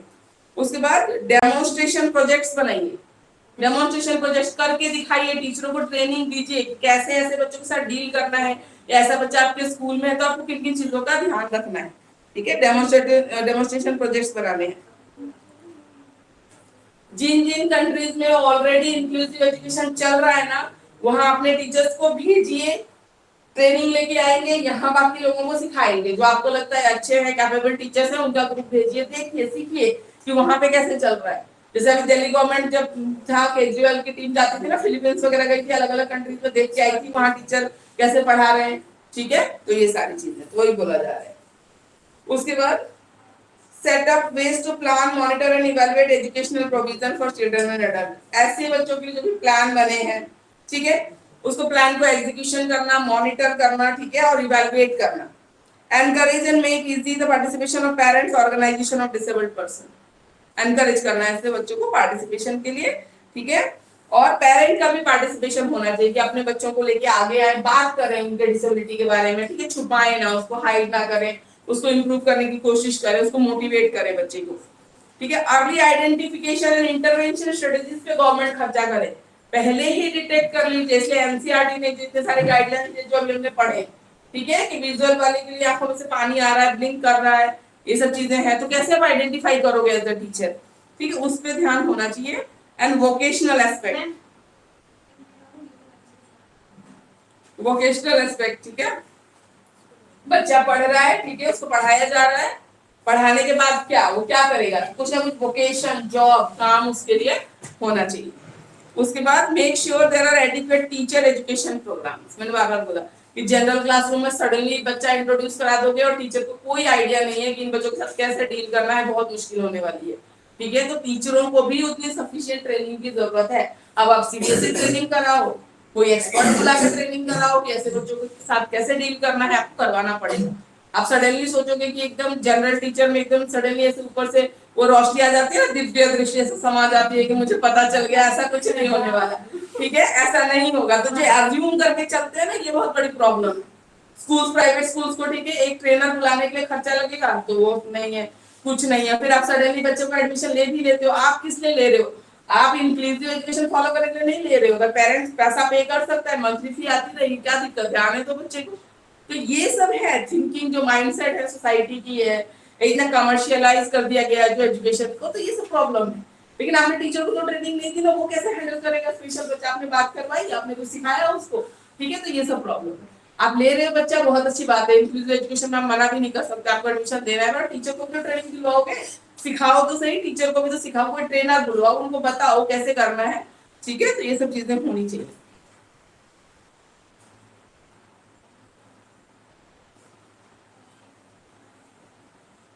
नेशनल इलेक्शंस के लिए क्या क्या बोला, ठीक है। पॉलिसी बनाइए, policy and organisation, school factors, ठीक है। स्कूल में फैक्टर्स देखिए, कोई ऐसी चीज है जो इंक्लूसिव एजुकेशन को रोक रही है, तो उसको शुरू करना है। Recruitment and training of educational personal, ठीक है। उस पर एक्सटर्नल सपोर्ट सर्विसेज की हेल्प आप ले सकते हैं। कोई एनजीओ है जो ऐसे बच्चों के लिए काम करता है, उनकी हेल्प आप ले सकते हैं। प्रायोरिटी एरियाज देखिए, कम्युनिटी पर्सपेक्टिव को भी सुधारना बहुत जरूरी है। बच्चा स्कूल के बाद अपने घर ही जाएगा, तो उसका नेबरहुड है, वो सब भी मैटर करता है, किस कम्युनिटी से बच्चा आता है, उनकी थिंकिंग कैसी है, वेलकमिंग है या नहीं है, ऐसे बच्चों के लिए वो मैटर करता है। फिर रिसोर्स रिक्वायरमेंट, ऐसे बच्चे जब आपके स्कूल में होंगे, ठीक है, आपको व्हीलचेयर की नीड पड़ सकती है, आपको बाकी चीजों की नीड पड़ सकती है, तो जितने रिसोर्सेज होने चाहिए वो स्कूल में अवेलेबल करवाइए आप। उसके बाद आता है right A detail note on UN convention on the rights of person with disabilities. United Nations पता है ना सबको, यूनाइटेड नेशंस पता है ना सबको। Hello ma'am. यूनेस्को, यूनिसेफ सब इसकी ब्रांच है, डब्ल्यूएचओ सब इसकी ब्रांच है, ठीक है। इंटरनेशनल लेवल पे हेलो मैम। हाँ जी बोलिए। मैम मेरे को एक चीज जाननी थी, क्योंकि मेरी बहुत तबीयत वगैरह खराब थी, तो लेट क्लासेस स्टार्ट हुई है, तो मेरे को अभी बुक अरेंज हुई है, तो इसमें 7 सब्जेक्ट है। क्या करें, पेपर थर्ड पेपर चल रहा है हमारा, इंक्लूसिव स्कूल जो थर्ड पेपर है ना, वो चल रहा है हमारा। मैम ये मेरे को मिली ही नहीं है बुक। मैम ये कॉमन सब्जेक्ट है ना? हिंदी मीडियम है ना इंग्लिश मीडियम है? हिंदी मीडियम। ये वाली, ये देखिए, ये है आपकी ये बुक। नो मैम ये मेरे को मिली ही नहीं है बुक। आपके सेट में ये बुक नहीं है? No ma'am. तो फिर आपको यहाँ पे इंस्टीट्यूट आके मैम से बात करनी पड़ेगी। Okay ma'am. आप के हो एमडीयू के हो? CRSU। सीआरएसयू, सीआरएसयू तो सेम ही है, चौधरी रश्मि से। सीआरएसयू टीचिंग सब्जेक्ट से कॉल करके बात कर लेना, ठीक है। मैम मेरे को एक चीज पूछी थी, इसमें कोई टीचिंग सब्जेक्ट था ना जैसे फर्स्ट ईयर में, तो इसमें भी वही होगा ना सेम? ना ना, इसमें भी 4th A 4th B paper है, 5th A 5th B है पेपर। हाँ हाँ, नहीं एमडीयू सीआरएसयू तो सेम ही है। Okay ma'am. अच्छा, टीचिंग सब्जेक्ट इसमें नहीं होता है, ठीक है, जो सेम है वो फर्स्ट ईयर में होता है बस। Okay ma'am. ओके ठीक है, बाकी आप मैम से कर लेंगे। Okay ma'am. UN convention rights of person with disability,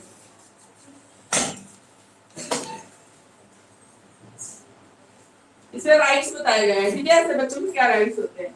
यूएनसीआरपीडी,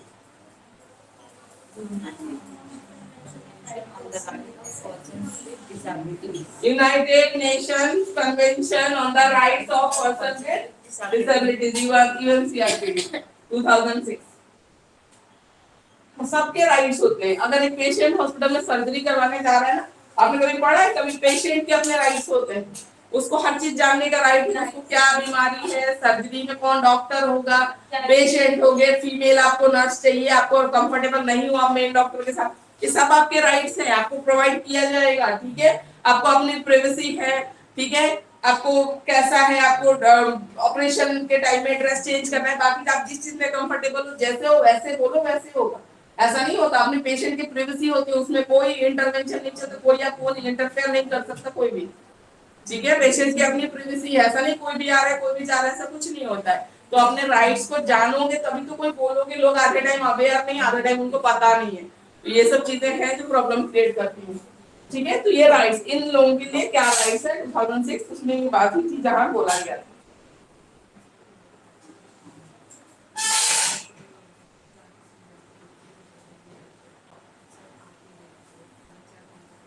अब ये ठीक है, इसका आर्टिकल 1 डिफरेंट आर्टिकल्स हैं इस कन्वेंशन के। पहला आर्टिकल कहता है ma'am can you please repeat the question?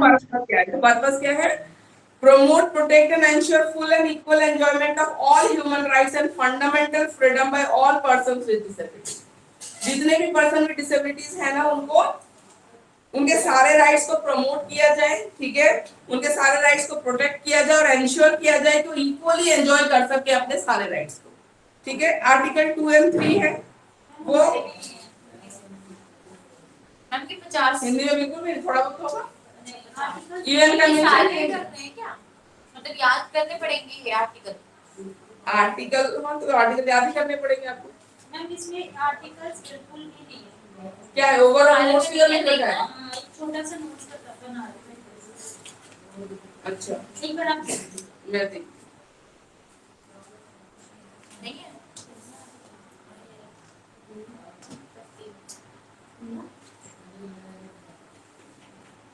Communication, reasonable accommodation and universal design. ठीक है, कम्युनिकेशन, बातचीत कर सकते हैं सबसे, रीजनेबल एकोमोडेशन को मिलना चाहिए क्योंकि उतनी अर्निंग रहेगी नहीं तो रहने के लिए चलो कहाँ आए थे, रोड पे थोड़ी रहेंगे, तो रीजनेबल एकोमोडेशन इनके लिए होना चाहिए। और यूनिवर्सल डिजाइन, जो पूरे यूनिवर्स में जो एक डिजाइन फॉलो हो रहा है, एक मॉडल फॉलो हो रहा है इन लोगों के लिए, वो हर जगह फॉलो होना चाहिए।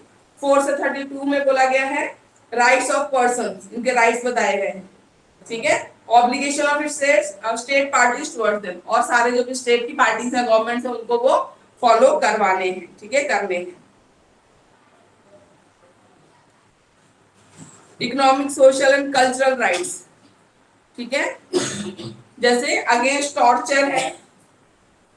ठीक है, टॉर्चर कोई नहीं कर सकता इन लोगों को, पीपल राइट्स को एंजॉय करेंगे, बाकी सब चीजें हैं। Right to accessibility, information technology भी उतनी ही एक्सेसिबल उनके लिए भी होनी चाहिए जितना बाकियों के लिए है। ठीक है, राइट्स टू लिव इंडिपेंडेंटली। ठीक है, and be included in the community, community में वो इंक्लूडेड रहे। आपको इंक्लूड, आप एज ए कम्युनिटी ऐसे लोगों को पीछे छोड़ के नहीं चल सकते, उनको आपको पार्टिसिपेट करवाना है, इंक्लूड करवाना है। ठीक है, पर्सन मोबिलिटी। ठीक है, वो चल फिर पाए, तो इतनी एक्सेसिबिलिटी, बाहर पार्क में जा रहा है या बस पे चढ़ रहा है तो रेस्ट्रिक्शन फ्री एनवायरनमेंट हो जो कि जिसके लिए वो मूव कर सके, उसकी मोबिलिटी रेस्ट्रिक्शन आप नहीं कर सकते। ठीक है, उसको मूव करवाना है, चलते फिरते रहना है। हैबिलेशन, उसके रहने की और बाकी सब चीजों की व्यवस्था करनी है। And rehabilitation, and to participate in political and public life, political life में भी ठीक है वो पार्टिसिपेट कर सकता है और पब्लिक लाइफ में भी पार्टिसिपेट करना है। कल्चरल, रिक्रिएशनल, स्पोर्ट्स में भी, पैरालंपिक्स होता है ना, ओलंपिक्स के जस्ट बाद पैरालंपिक्स होता है, उसमें ऐसे लोग पार्टिसिपेट करता है, तो हर तरीके की अपॉर्चुनिटी उनको मिलनी चाहिए। Access to road, building, information technology, हमने बोला हर चीज के लिए एक्सेसिबिलिटी उनकी होनी चाहिए। ठीक है, ह्यूमन राइट्स इंस्टीट्यूशन है, उनको इनके राइट्स का ध्यान रखना है। Guiding principles to the convention, respect for inherent dignity. ठीक है, individual autonomy, freedom to make one's own choices and independent of persons, non discrimination होना चाहिए, उसकी अपनी चॉइस से कुछ करने का फ्रीडम उसके पास होना चाहिए। Full and effective participation, inclusion in society, equal opportunity, accessibility, equality between man and women, तो ये सारा है। ठीक है, आपको पढ़ना है। मोस्टली चीजें तो सेम ही पढ़ते रहोगे पूरे पेपर में। इक्वलिटी, राइट, ठीक है, बराबर मानना है, सारी अपॉर्चुनिटीज देनी है, रेस्ट्रिक्शन फ्री एनवायरनमेंट रखना है, ये चीजें तो कॉमन है जो पढ़ते ही रहोगे पूरे उसमें, ठीक है। प्रिवेंशन ऑफ डिस्क्रिमिनेशन है, आपके में हमारे में नहीं है ना।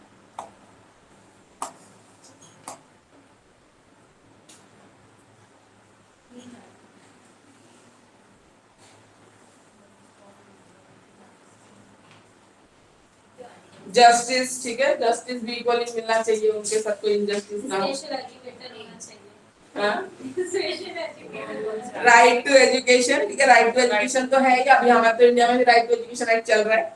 राइट टू हेल्थ है, ठीक है, पार्टिसिपेशन राइट्स है, state party should take appropriate measures. है मैम, पेंशन वगैरह भी आती है इनको, मतलब मेरे भैया हैं डिसेबल है, उनका पैर वैसा है तो आती है पेंशन वगैरह। कुछ काम किया होगा ना उन्होंने, या गवर्नमेंट गवर्नमेंट बनवाना पड़ता है, सर्टिफिकेट बनवाना पड़ता है। हाँ तो उसको पेंशन नहीं बोलेंगे ना, उसको अब अलाउंस कह लो, वो कह लो जो गवर्नमेंट प्रोवाइड हाँ, वही कर, पेंशन के मतलब ज्यादा नहीं हाँ आती। तो मंथली जो भी आती है, हाँ तो गवर्नमेंट स्कीम के अंदर आएगी ना, बिल्कुल। पर वो पेंशन स्कीम के अंदर ही आती है, हाँ, उसे वो पेंशन pension नहीं बोलते हैं।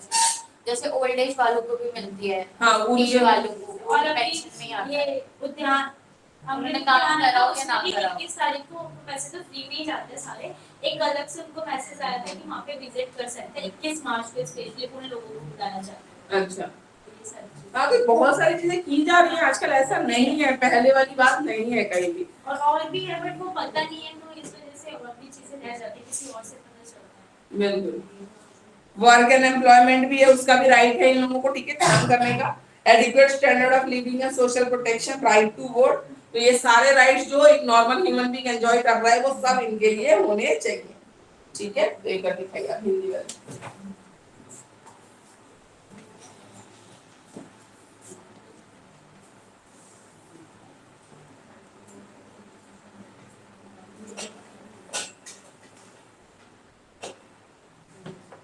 इसमें ओवरऑल नोट्स की तरह बना के लिख दिया है, आर्टिकल नहीं किया और कुछ नहीं है, बाकी तो लिखा हुआ है। कोई बात नहीं, ऐसे लिखना आप डिटेल में थोड़ा सा, लेकिन और लिखना इंग्लिश वाला देख लेना है बराबर। बाकी है, बाकी जो है इसमें छोड़ा नहीं है कुछ भी। उसके बाद आते हैं एजुकेशनल प्रोविजंस, ये हो गया यूएनसीआरपीडी। उसके बाद आता है कॉन्स्टिट्यूशनल प्रोविजंस। उसके बाद जो डिफरेंट हमारे पॉलिसीज हैं, national education policy 1968, 86, programme of action 1992, सब तो फर्स्ट ईयर में पढ़ा था, याद आ रहा है? एजुकेशनल पॉलिसी पढ़ी थी ना? 86 को तो त्रिभाषा वाला था ना, हाँ। हमारी कमीशन 1992 जो प्रोग्राम ऑफ एक्शन था, तो इन सब में अब ये सारी पॉलिसीज में उसमें स्पेशल लोगों के लिए क्या क्या बोला गया था, वो सेक्शन आपको पढ़ना, ठीक है। पूरी पॉलिसी नहीं पढ़नी इस बार, खाली वही पढ़ना है, स्पेशल लोगों के लिए उसमें क्या बोला गया। तो पहले ये है, तो पहले वही कर लेते हैं, एमपी 68, 86, 68 पहले 68 कर लेते हैं, फिर 86 कर लेंगे, फिर प्रोग्राम ऑफ एक्शन, ठीक है। 1968 फ्री एंड कंपल्सरी एजुकेशन बोला था, उसमें सबके लिए ही आ गया, उसमें ये नहीं बोला था कि स्पेशल बच्चे नहीं करेंगे, ऑल चिल्ड्रन बोला था, ठीक है, तो सबके लिए ही आ जाता था, ये उसमें इंक्लूड हो गया कि उनके लिए भी बोला गया है ना।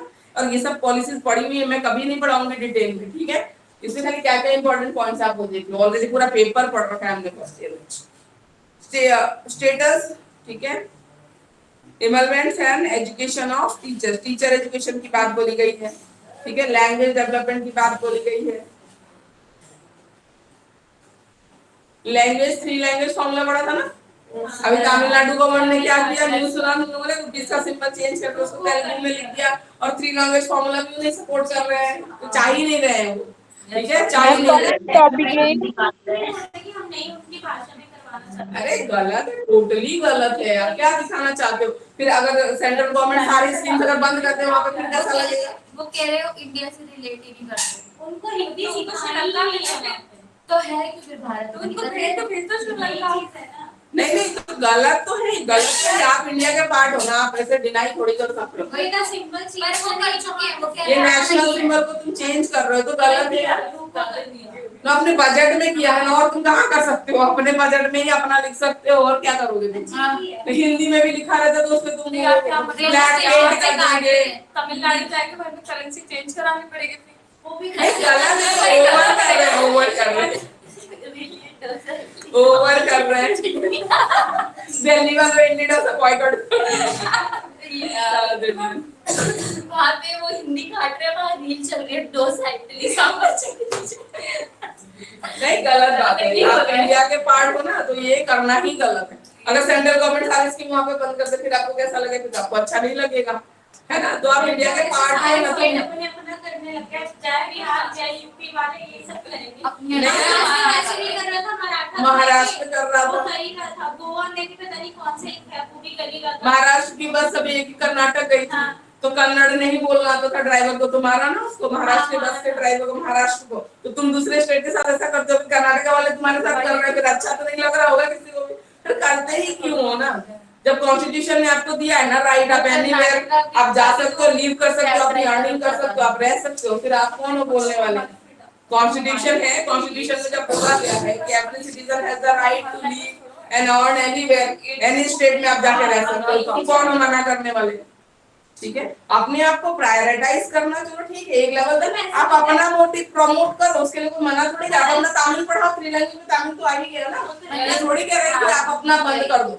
मतलब हो सकता है सब रेसिपी हो रहा हो, आप पढ़ा रहे हो 3 लैंग्वेज में आसाम में, तो आसाम की ना, तो 3 लैंग्वेज में मैंने हिंदी इंग्लिश असमीज पढ़ी है, तो असमीज बंद थोड़ी हो गई थी, वो हिंदी पढ़ा रहे थे तो नहीं बंद हुई थी ना, तो फिर तो गलत है ना। हमने तो 3 लैंग्वेज में असमीज ही पढ़ा है, मैंने तो हिंदी इंग्लिश और असमीज 3 लैंग्वेज में अपना रीजनल चलता है, नेशनल चलता है और एक इंटरनेशनल चलता है। मैं ऐसे कोलकाता पे भी केस हुआ था, बंगाली बोलने पे भी, जब यहाँ बिहार के कहीं के स्टूडेंट गए थे वहाँ पे रहने के लिए, उनको बंगाली नहीं आ रही थी, तो उनको वहाँ से भगाया गया। नहीं, ऐसे करते हैं तो गलत है। कॉन्स्टिट्यूशन भी चलता है ये चीज कोलकाता में। इन लोगों की थिंकिंग है। मैं तो बंगाल से, मैं क्यों बोलूं? तो बंगाली हो? नहीं होता, अरे पता है क्या होता है, जब आप जिस तरीके से रहते हो, और जैसे तमिल वाले हैं, उनको ना बचपन से लोग मॉक करते हैं, अगर आप हिंदी सीखते हो ना, तो वो मॉक करते हैं, तो फिर बंदे के अंदर तो वही आएगा ना कि नहीं भाई हिंदी भी गलत ही है, तो बहुत सारे बंगाली को मेंटेलिटी हो जाती है ना, वैसे आप जिस जगह पे रहते हो ना वैसा हो जाता है एकदम। इसी वजह से हमारी कोई नेशनल लैंग्वेज भी नहीं है। हाँ, नहीं ऑफिशियल लैंग्वेज है हिंदी, ऑफिशियल नेशनल थोड़ी है ही नहीं। हमने तो थोपा भी नहीं है किसी पे, किसी ने किसी पे नहीं थोपा, ऑफिशियली तो बोल रहे हैं, तुमको तो बोल भी नहीं रहे हैं। और 3 लैंग्वेज में पूरे आपको इक्वल अपॉर्चुनिटी दी जा रही है, आपका लैंग्वेज बंद थोड़ी करना है, आप अपने प्रायोरिटी रखें, बिल्कुल आप अपना सारा फेस्टिवल सेलिब्रेट करवाइए, इसमें कोई मना थोड़ी कर रहा है, बिल्कुल अपनी आइडेंटिफिकेशन खोना भी कोई अच्छी बात नहीं है। अगर ऐसा हो रहा है ना, तो हमारे इंडिया को, हमारे जो गवर्नमेंट है ना, उसको बैन कर देनी चाहिए इंग्लिश और और लैंग्वेज, यही करना चाहिए। इंग्लिश के लिए को बैन करके आप ग्लोबल वर्ल्ड की हम बात करते हैं, तुम क्या इंडिया में ही कन्फाइंड होके रह जाओगे? तुम बाहर नहीं जाओगे, जॉब के लिए नहीं जाओगे, अच्छे अमेरिका वाले भी सीखते हैं ना, एक पर्टिकुलर जमाना होता है तो वो सीखता है, आप भी सीख के जाओ, हो सकता है ना, आप भी सीख के जाओ।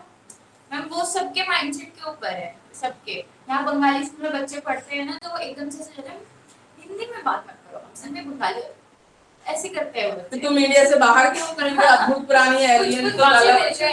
वो जो प्राइड लेने लगता है ना, वो वहाँ पे गलत हो जाता है। इवन हम अरे प्राइड लेना, प्रायोरिटाइज करो, लेकिन किसी को नीचा दिखा के खुद को ऊपर दिखाना, दैट्स नॉट गुड, है ना? आप ऊपर हो बिल्कुल, आप अपनी लैंग्वेज में, कल्चर में, समय बांग्ला म्यूजिक इतना अच्छा है, बांग्ला लिटरेचर इतना अच्छा है, खाना यार, ठीक है, अपना खाना खाओ, चेक करो, सब कुछ अच्छा है, हर जगह की हर जगह की अपनी यूनिक है चीजें, सबका अपना अपना है, सबकी अपनी यूनिक है, हर स्टेट की अपनी एक यूनिक चीज है, जिसकी वजह से वो यूनिक है ना? तो आप अपने आप को प्राइवेट, बिल्कुल मेरा बहुत अच्छा है, फिर मैं ये बोलूं कि तुम्हारा बहुत गंदा है, दैट्स नॉट राइट, ये गलत है। मेरा अच्छा है, तुम्हारा तुम्हारे लिए अच्छा है, मेरा मेरे लिए अच्छा है, ठीक है ना? तो ये ठीक है, ये मैं भी बोल रही हूँ, वो नीचा दिखा के आप समझ रहे हो कि मेरा ठीक है, गलत, ठीक है।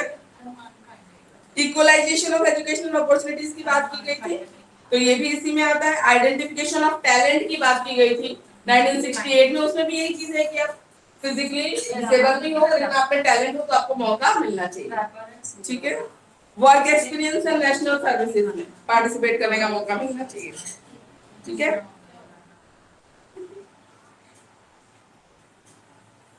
प्रोडक्शन ऑफ बुक्स था, एग्जामिनेशन की फ्लेक्सिबिलिटी थी, ठीक है, तो ये सारी चीजें आ जाती है। Spread of literacy and adult education, games and sports में पार्टिसिपेशन, ठीक है, वही सारी चीजें हैं, देखो फिर से वही सारी चीजें आ रही स्पेशल बच्चों के लिए। उसके बाद आता है 1986, ये तो पूरी पॉलिसी दी है। पूरी पॉलिसी का क्या नाम है?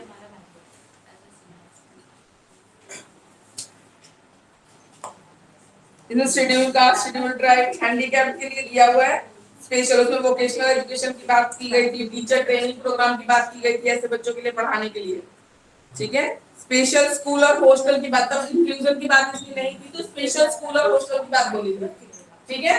1986 में बोला था स्पेशल स्कूल खोले जाने चाहिए, स्पेशल हॉस्टल होने चाहिए, वोकेशनल ट्रेनिंग दी जानी चाहिए, ठीक है, और वॉलंटरी एफर्ट होने चाहिए ऐसे लोगों के लिए कुछ करने के लिए। 1992, अब वही है ना, पूरी पॉलिसी में थोड़ी सी बात बोली गई है, तो इन्होंने पूरी पॉलिसी फिर से पूरी लिख दी है, पूरी पॉलिसी की जरूरत नहीं है। 92 भी है। 92 तो प्रोग्राम ऑफ एक्शन हमने आपको बताया था ना, प्रोग्राम ऑफ एक्शन में कुछ नहीं था। 1986 की पूरी पॉलिसी प्रोग्राम ऑफ एक्शन में बताया गया था कि इन पॉलिसी को कैसे इंप्लीमेंट किया जाए, तो वही चीज अलग तो कुछ है ना, ठीक है। पीडब्ल्यूडी एक्ट है, ये देख लो, यहाँ से देखते हैं। पीडब्ल्यूडी एक्ट 1985, आरसीआई एक्ट और आरटी से पढ़ चुके हो पूरे डिटेल में। पीडब्ल्यूडी एक्ट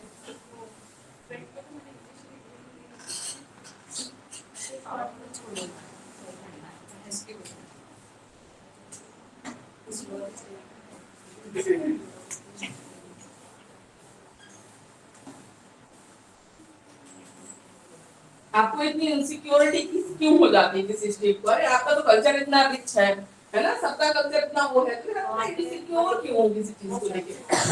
सुप्रीम टेंपल्स को प्रमोट करते हैं, साउथ इंडियन, और उसके बाद बिहार में अगर बिहार में चले जाओ तो सारी अपनी जो कास्ट होती है, मैं सुप्रीम हूँ। वही अगर बिहार से आके निकल के दिल्ली में कहीं जा रहा है ना, जय बिहार, ये हो जाती है सब जगह वही है। इंडिया में ये साउथ इंडियन नॉर्थ इंडियन करते रहते हैं, फॉरेन चले जाओ तो सब इंडियन है, कॉन्सेप्ट है बस, वो चीज है, और क्या है, सोच है इंसान की और कुछ नहीं। इंडिया पाकिस्तान, इधर दुबई में चले जाओ, पाकिस्तान के इतने लोग हैं, इंडिया के लोग सब साथ में ही रहते हैं, तब सब इस टाइप वाले लोग हो जाते हैं कि चलो एक तरफ पड़ोसी तो है कम से कम, ये हाल यहीं पे तुम कर लो जो करना है। बट मैम मुझे जहाँ तक लगता है कि अगर बात है तो मुस्लिम में ज़्यादा यूनिटी किस चीज की? ओटी पाकिस्तान की। एक, हाँ, मुस्लिम और हिंदू, हाँ, अगर कुछ होगा तभी तो आटा नहीं मिल रहा है। नहीं, अगर कुछ नहीं वहाँ पे भी होगा ना गलत, तो इनको ज़्यादा दर्द होगा यहाँ के बाबा। ऑब्वियसली वो तो फिर रिलीजन वाली बात है, रिलीजन वाला हो जाता है। अभी तो यहाँ की कितने 700 पाकिस्तानी लोगों के लिए वो पासपोर्ट वगैरह भी हुआ था ना, वीजा वगैरह तो देखिए इसमें भी कुछ नया नहीं है, वही barrier free environment, early detection, ये सारी चीजें वही है पीडब्ल्यूडी एक्ट के। हाँ, पीडब्ल्यूडी एक्ट आने के बाद ये देखो गवर्नमेंट पे क्या क्या ऑब्लिगेशंस आ गई। मैम इसमें लेसन टाइप में दे रखे हैं, अध्याय, अध्याय 2 आर्टिकल वही, आर्टिकल है, सेक्शन एक्ट के सेक्शन डिफरेंट है, एक्ट के सेक्शन होते हैं ना वही।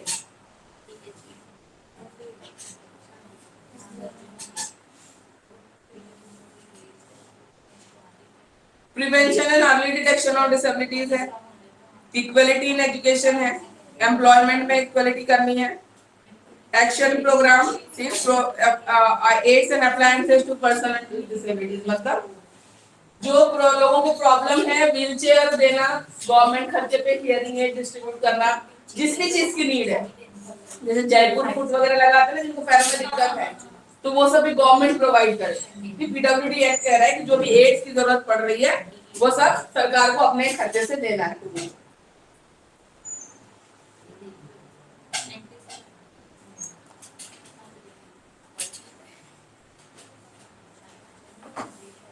उसके बाद नॉन डिस्क्रिमिनेशन, फिजिकल बैरियर हटाने हैं, रिसर्च मैन पावर डेवलपमेंट, ठीक है, इनको काम में लीजिए, आप रिसर्च कराइए किस किस टाइम में इंडस्ट्री में ये ज्वाइन कर सकते हैं, काम कर सकते हैं, ठीक है। इंस्टीट्यूशन खोलने के लिए फॉर पर्सन विद डिसेबिलिटीज और सोशल सिक्योरिटी इनको प्रोवाइड करना है। ठीक है, तो इसको थोड़ा डिटेल में पढ़ना है कि प्रिवेंशन कैसे करनी है और ये चीज कैसे करना है एम्प्लॉयमेंट के लिए। ट्रेनिंग करानी है, अपर एज लिमिट में रिलैक्सेशन देना है, अगर आपको जॉब देना देते हैं ना, और टीचर की वैकेंसी भी आती है तो होती है ना, ऐसे लोगों के लिए अलग से अपर एज में रिलैक्सेशन और बाकी चीजें। हाँ, हेल्थ एंड सेफ्टी मेजर, ठीक है, तो ये सारी चीजें ना सेम सेम ही चलने वाली है, इसका कुछ नहीं है। उसके बाद आते हैं पीडब्ल्यूडी एक्ट के बाद आरटी, राइट टू एजुकेशन, ये भी पढ़ चुके हो, मैं नहीं पढ़ा रही हूँ, फिर से सारी वही चीजें। आरसीआई करेंगे, वो नया है, आरटी तो पढ़ चुके हैं। आरसीआई है rehabilitation council of India organisation. तो आरसीआई एक्ट है 1992, इंग्लिश में पेज नंबर 160, इंग्लिश में है 162। आज ये बहुत शांत बैठी है, बहुत ज्यादा मेरे लग रहा है, कुछ नहीं बोले जब से आई है। मैम हिंदी में हिंदी में कितना पेज नंबर? 106 मैम 106 106।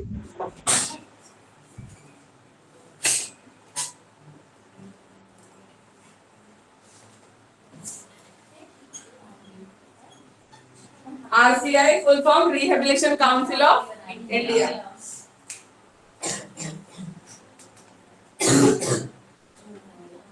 ऐसे लोगों के रिहेबिलिटेशन के लिए देखो इधर जो ट्रेनर्स होते हैं, टीचर्स होते हैं, जो सिखाते हैं क्या क्या चीजें इनको करनी है, तो वो जो ट्रेनर जाएंगे उनको भी तो कोई ना कोई ट्रेनिंग देगा ना कि आपको क्या सिखाना है।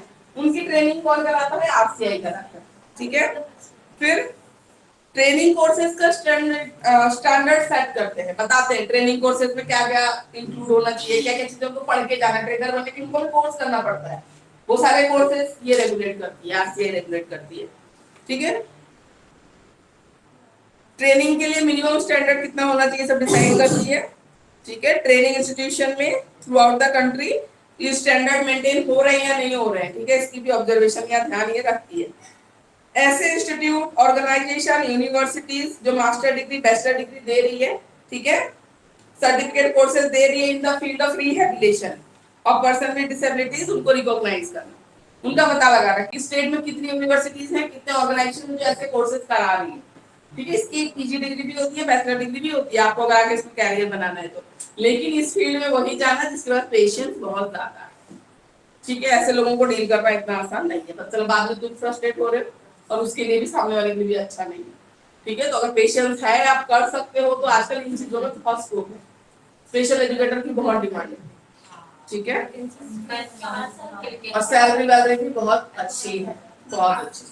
पेशेंस चाहिए लेकिन 4 साल करते हैं भी ऐसे बच्चे ना हाइपर भी हो जाते हैं, आपको उसको कुछ चला के भी मारते हैं स्टार्टिंग में, जब पहचानते नहीं, हाँ जब तो फैमिलियर नहीं होता है, समझ रहा है ना, इमोशनल वो तो होता है, बहुत ज्यादा इसमें होता है, तुरंत रो देंगे, तुरंत गुस्सा हो जाएंगे, तो होता है। लेकिन एक बार आप सेट हो जाओ ना, बच्चों को समझने लग जाओ, तो फिर वो बहुत फॉलो भी करते हैं, ओबीडियंट बच्चों की तरह बिल्कुल फॉलो भी करेंगे, मानेंगे भी बहुत ज्यादा, लेकिन इसका हमें पेशेंस बहुत चाहिए।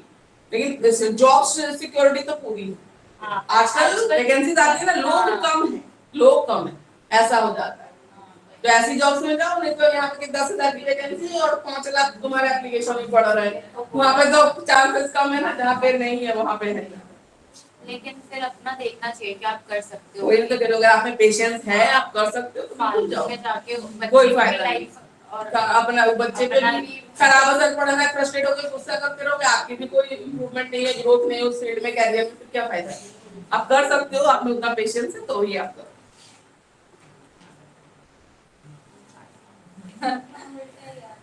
रिसर्च कंडक्ट करना रिहेबिलिटेशन में, ठीक है। ऐसे कितने ट्रेनर्स हैं, प्रोफेशनल्स हैं जो इस फील्ड से रिलेटेड है ना, उनका रजिस्ट्रेशन करवाना, किसका काम है? आरसीआई का काम, रजिस्ट्रेशन करवाना पड़ता है वहां पे, ठीक है। इसे डॉक्टर्स को भी करवाना पड़ता है, सबको करवाना पड़ता है ना, तो इस तरीके से।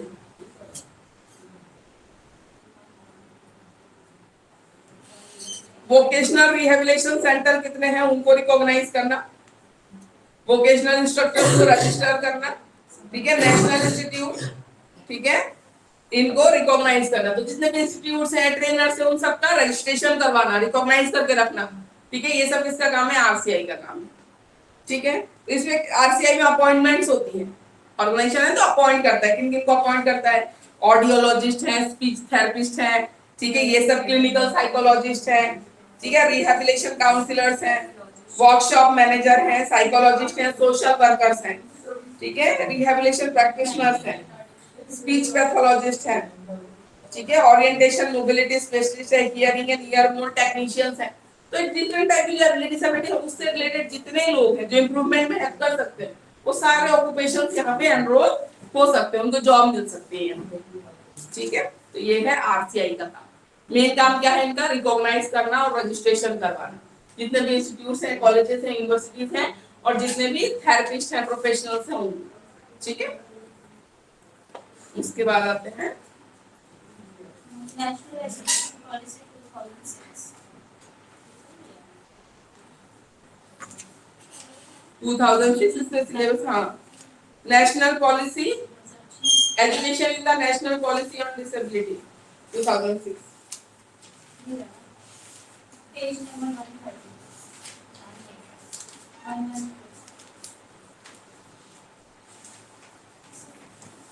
इंग्लिश में क्या है? इसमें तो अब इंस्टीट्यूशन आ गए डिफरेंट डिफरेंट।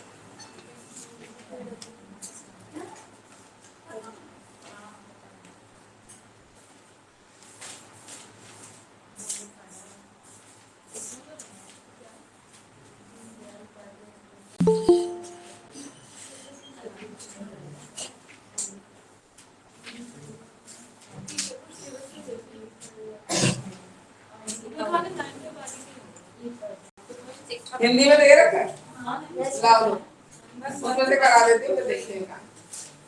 लाओ सेकंड में खत्म करें।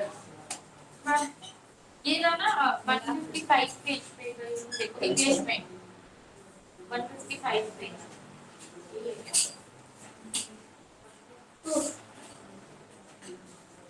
National policy for person with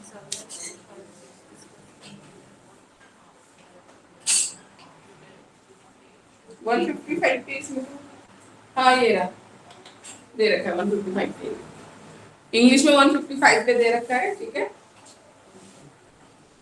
इसमें इस पॉलिसी में दो चीजों पे फोकस है, प्रिवेंशन ऑफ डिसेबिलिटी, डिसेबिलिटी हो ही ना, इसलिए मैंने बोला था ये आशा कर्मी है, जो प्रेगनेंसी के टाइम पे प्रॉपर मेडिसिन है, वेट चेक करना, ठीक है, सही उसमें डिलीवरी होना बच्चे के सही एनवायरनमेंट में, ठीक है, एक्सपीरियंस डॉक्टर हो, बाकी चीजें अवेलेबल हो, सारी फैसिलिटीज, और रिहेबिलिटेशन मेजर, अगर डिसेबिलिटी हो गई है तो ऐसे लोगों को कैसे रिहेबिलिटेट करवा सकते हैं, ठीक है, इन दो चीजों पे फोकस था।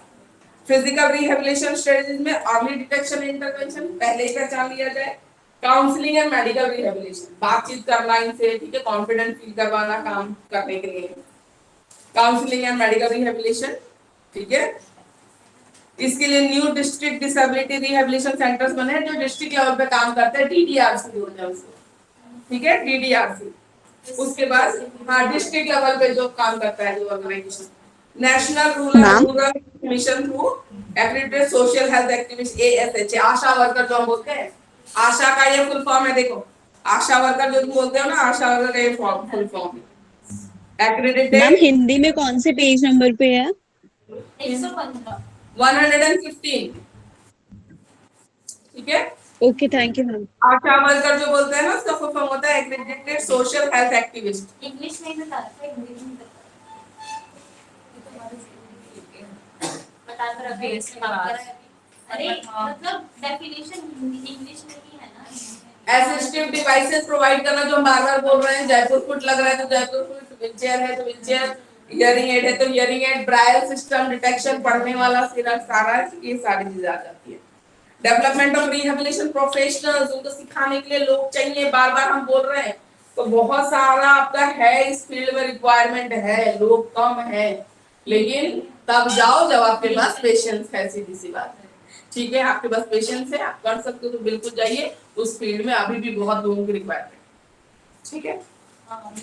Education for person with disabilities, ऐसे लोगों को, ठीक है, एजुकेट करना, जिसके लिए सर्व शिक्षा अभियान आया, ठीक है, मिड डे मील वगैरह इसमें भी आएगा, चलो खाना वाना सब प्रोवाइड होता है, उनको बनाना नहीं पड़ेगा, बाकी चीजें सर्व शिक्षा अभियान में तो आ जाता है मिड डे मील, ठीक है, तो बाकी सब चीजें हैं, स्कॉलरशिप प्रोवाइड करना, ठीक है, बाकी चीजें बुक्स वगैरह इनको फ्री ऑफ कॉस्ट प्रोवाइड करना, ये सब चीजें इसमें आ जाती है, फैसिलिटीज देना।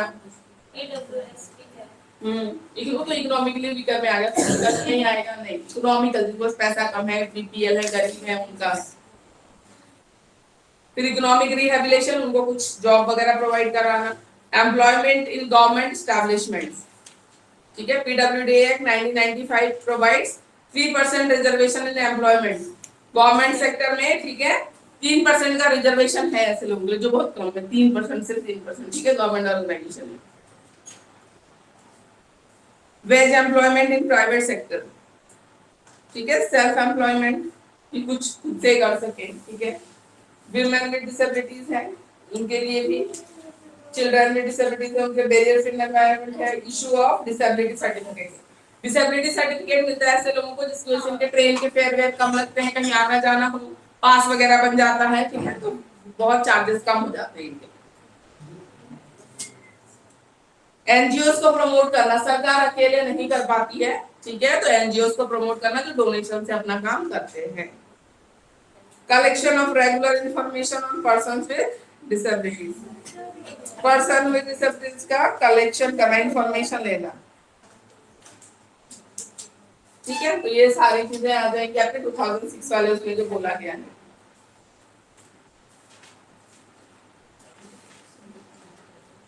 आरसीआई हमने पढ़ लिया, national institute of different disabilities. अब नेशनल इंस्टीट्यूट है, दिल्ली में भी है बहुत सारे, अभी उनके बारे में पढ़ते हैं। नेशनल इंस्टीट्यूट कौन कौन से हैं?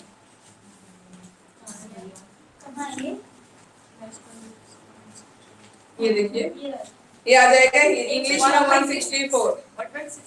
164 इंग्लिश में, अलग अलग डिसेबिलिटी के लिए ना अलग अलग नेशनल इंस्टीट्यूट है, national institute of empowerment of personal, different different. एक है अली यावर जंग national institute for hearing handicap, ठीक है।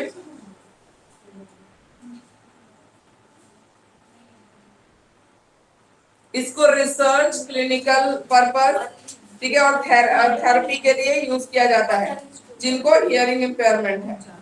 अच्छा 126 ही है ना, वही मैं कह रही है ना, अली यावर जंग नेशनल इंस्टीट्यूट।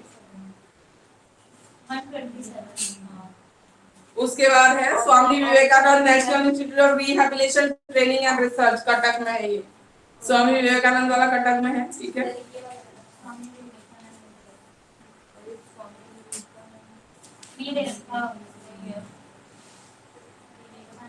हिंदी में नहीं दे रहा, Swami Vivekananda national institute of rehabilitation training and research, Cuttack. अच्छा ये है। फिर है national institute for orthopedically handicapped, Kolkata में है ये। National institute for orthopedically handicapped कहाँ है? कोलकाता में, ठीक है। ऑर्थोपेडिकली हैंडीकैप्ड तो चलने फिरने में जिनको दिक्कत है, हैंड्स लेग्स में प्रॉब्लम है। National institute of visual handicapped ये है देहरादून, विजुअल हैंडीकैप्ड के लिए कहाँ है? नेशनल इंस्टीट्यूट देहरादून में। फिर national institute of mentally handicapped है सिकंदराबाद, सिकंदराबाद।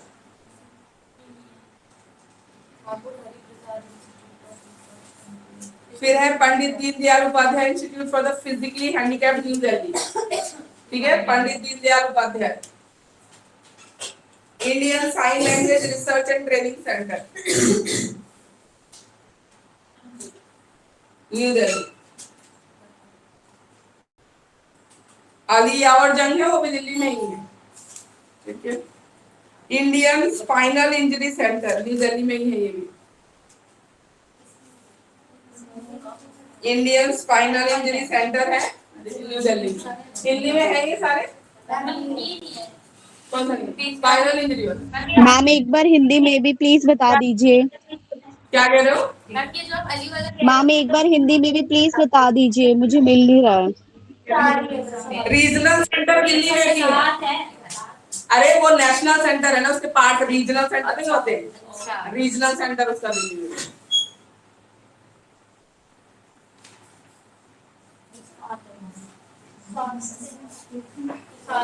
मेन इंस्टीट्यूट है एक वो नेशनल वाला, उसके रीजनल सेंटर्स भी तो होते हैं ना, वो उसका एक दिल्ली में भी है रीजनल। रीजनल सेंटर का तो मैं अलग से दे रखा है। मैं वैसे ही बता रही हूँ, अलिया जंग हमने पढ़ा ना, उसका एक रीजनल है दिल्ली में भी, मेन में पढ़ा ना नेशनल में, उसका रीजनल एक दिल्ली में भी। मैम हमारे का अलग क्वेश्चन करके क्या दे रखे? रीजनल रीजनल वो तो अलग है, वो सीआरसी होगा ना, हाँ वो तो टॉपिक ही अलग है, वो टॉपिक रीजनल तो अलग ही है। वो सीआरसी तो अलग ही है, वो करते चलो सीआरसी नेक्स्ट में करेंगे।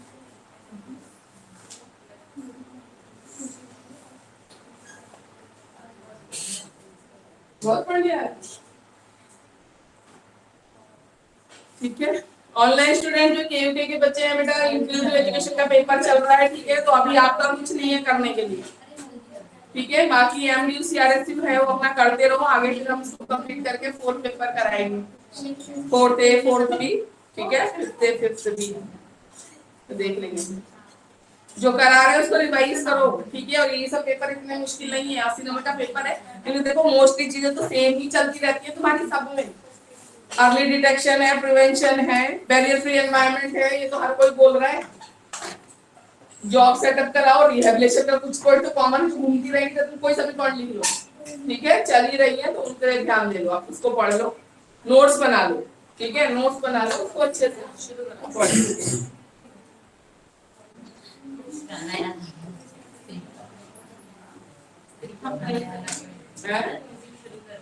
फाइव बाई मिल गई है, लिख रहे हो?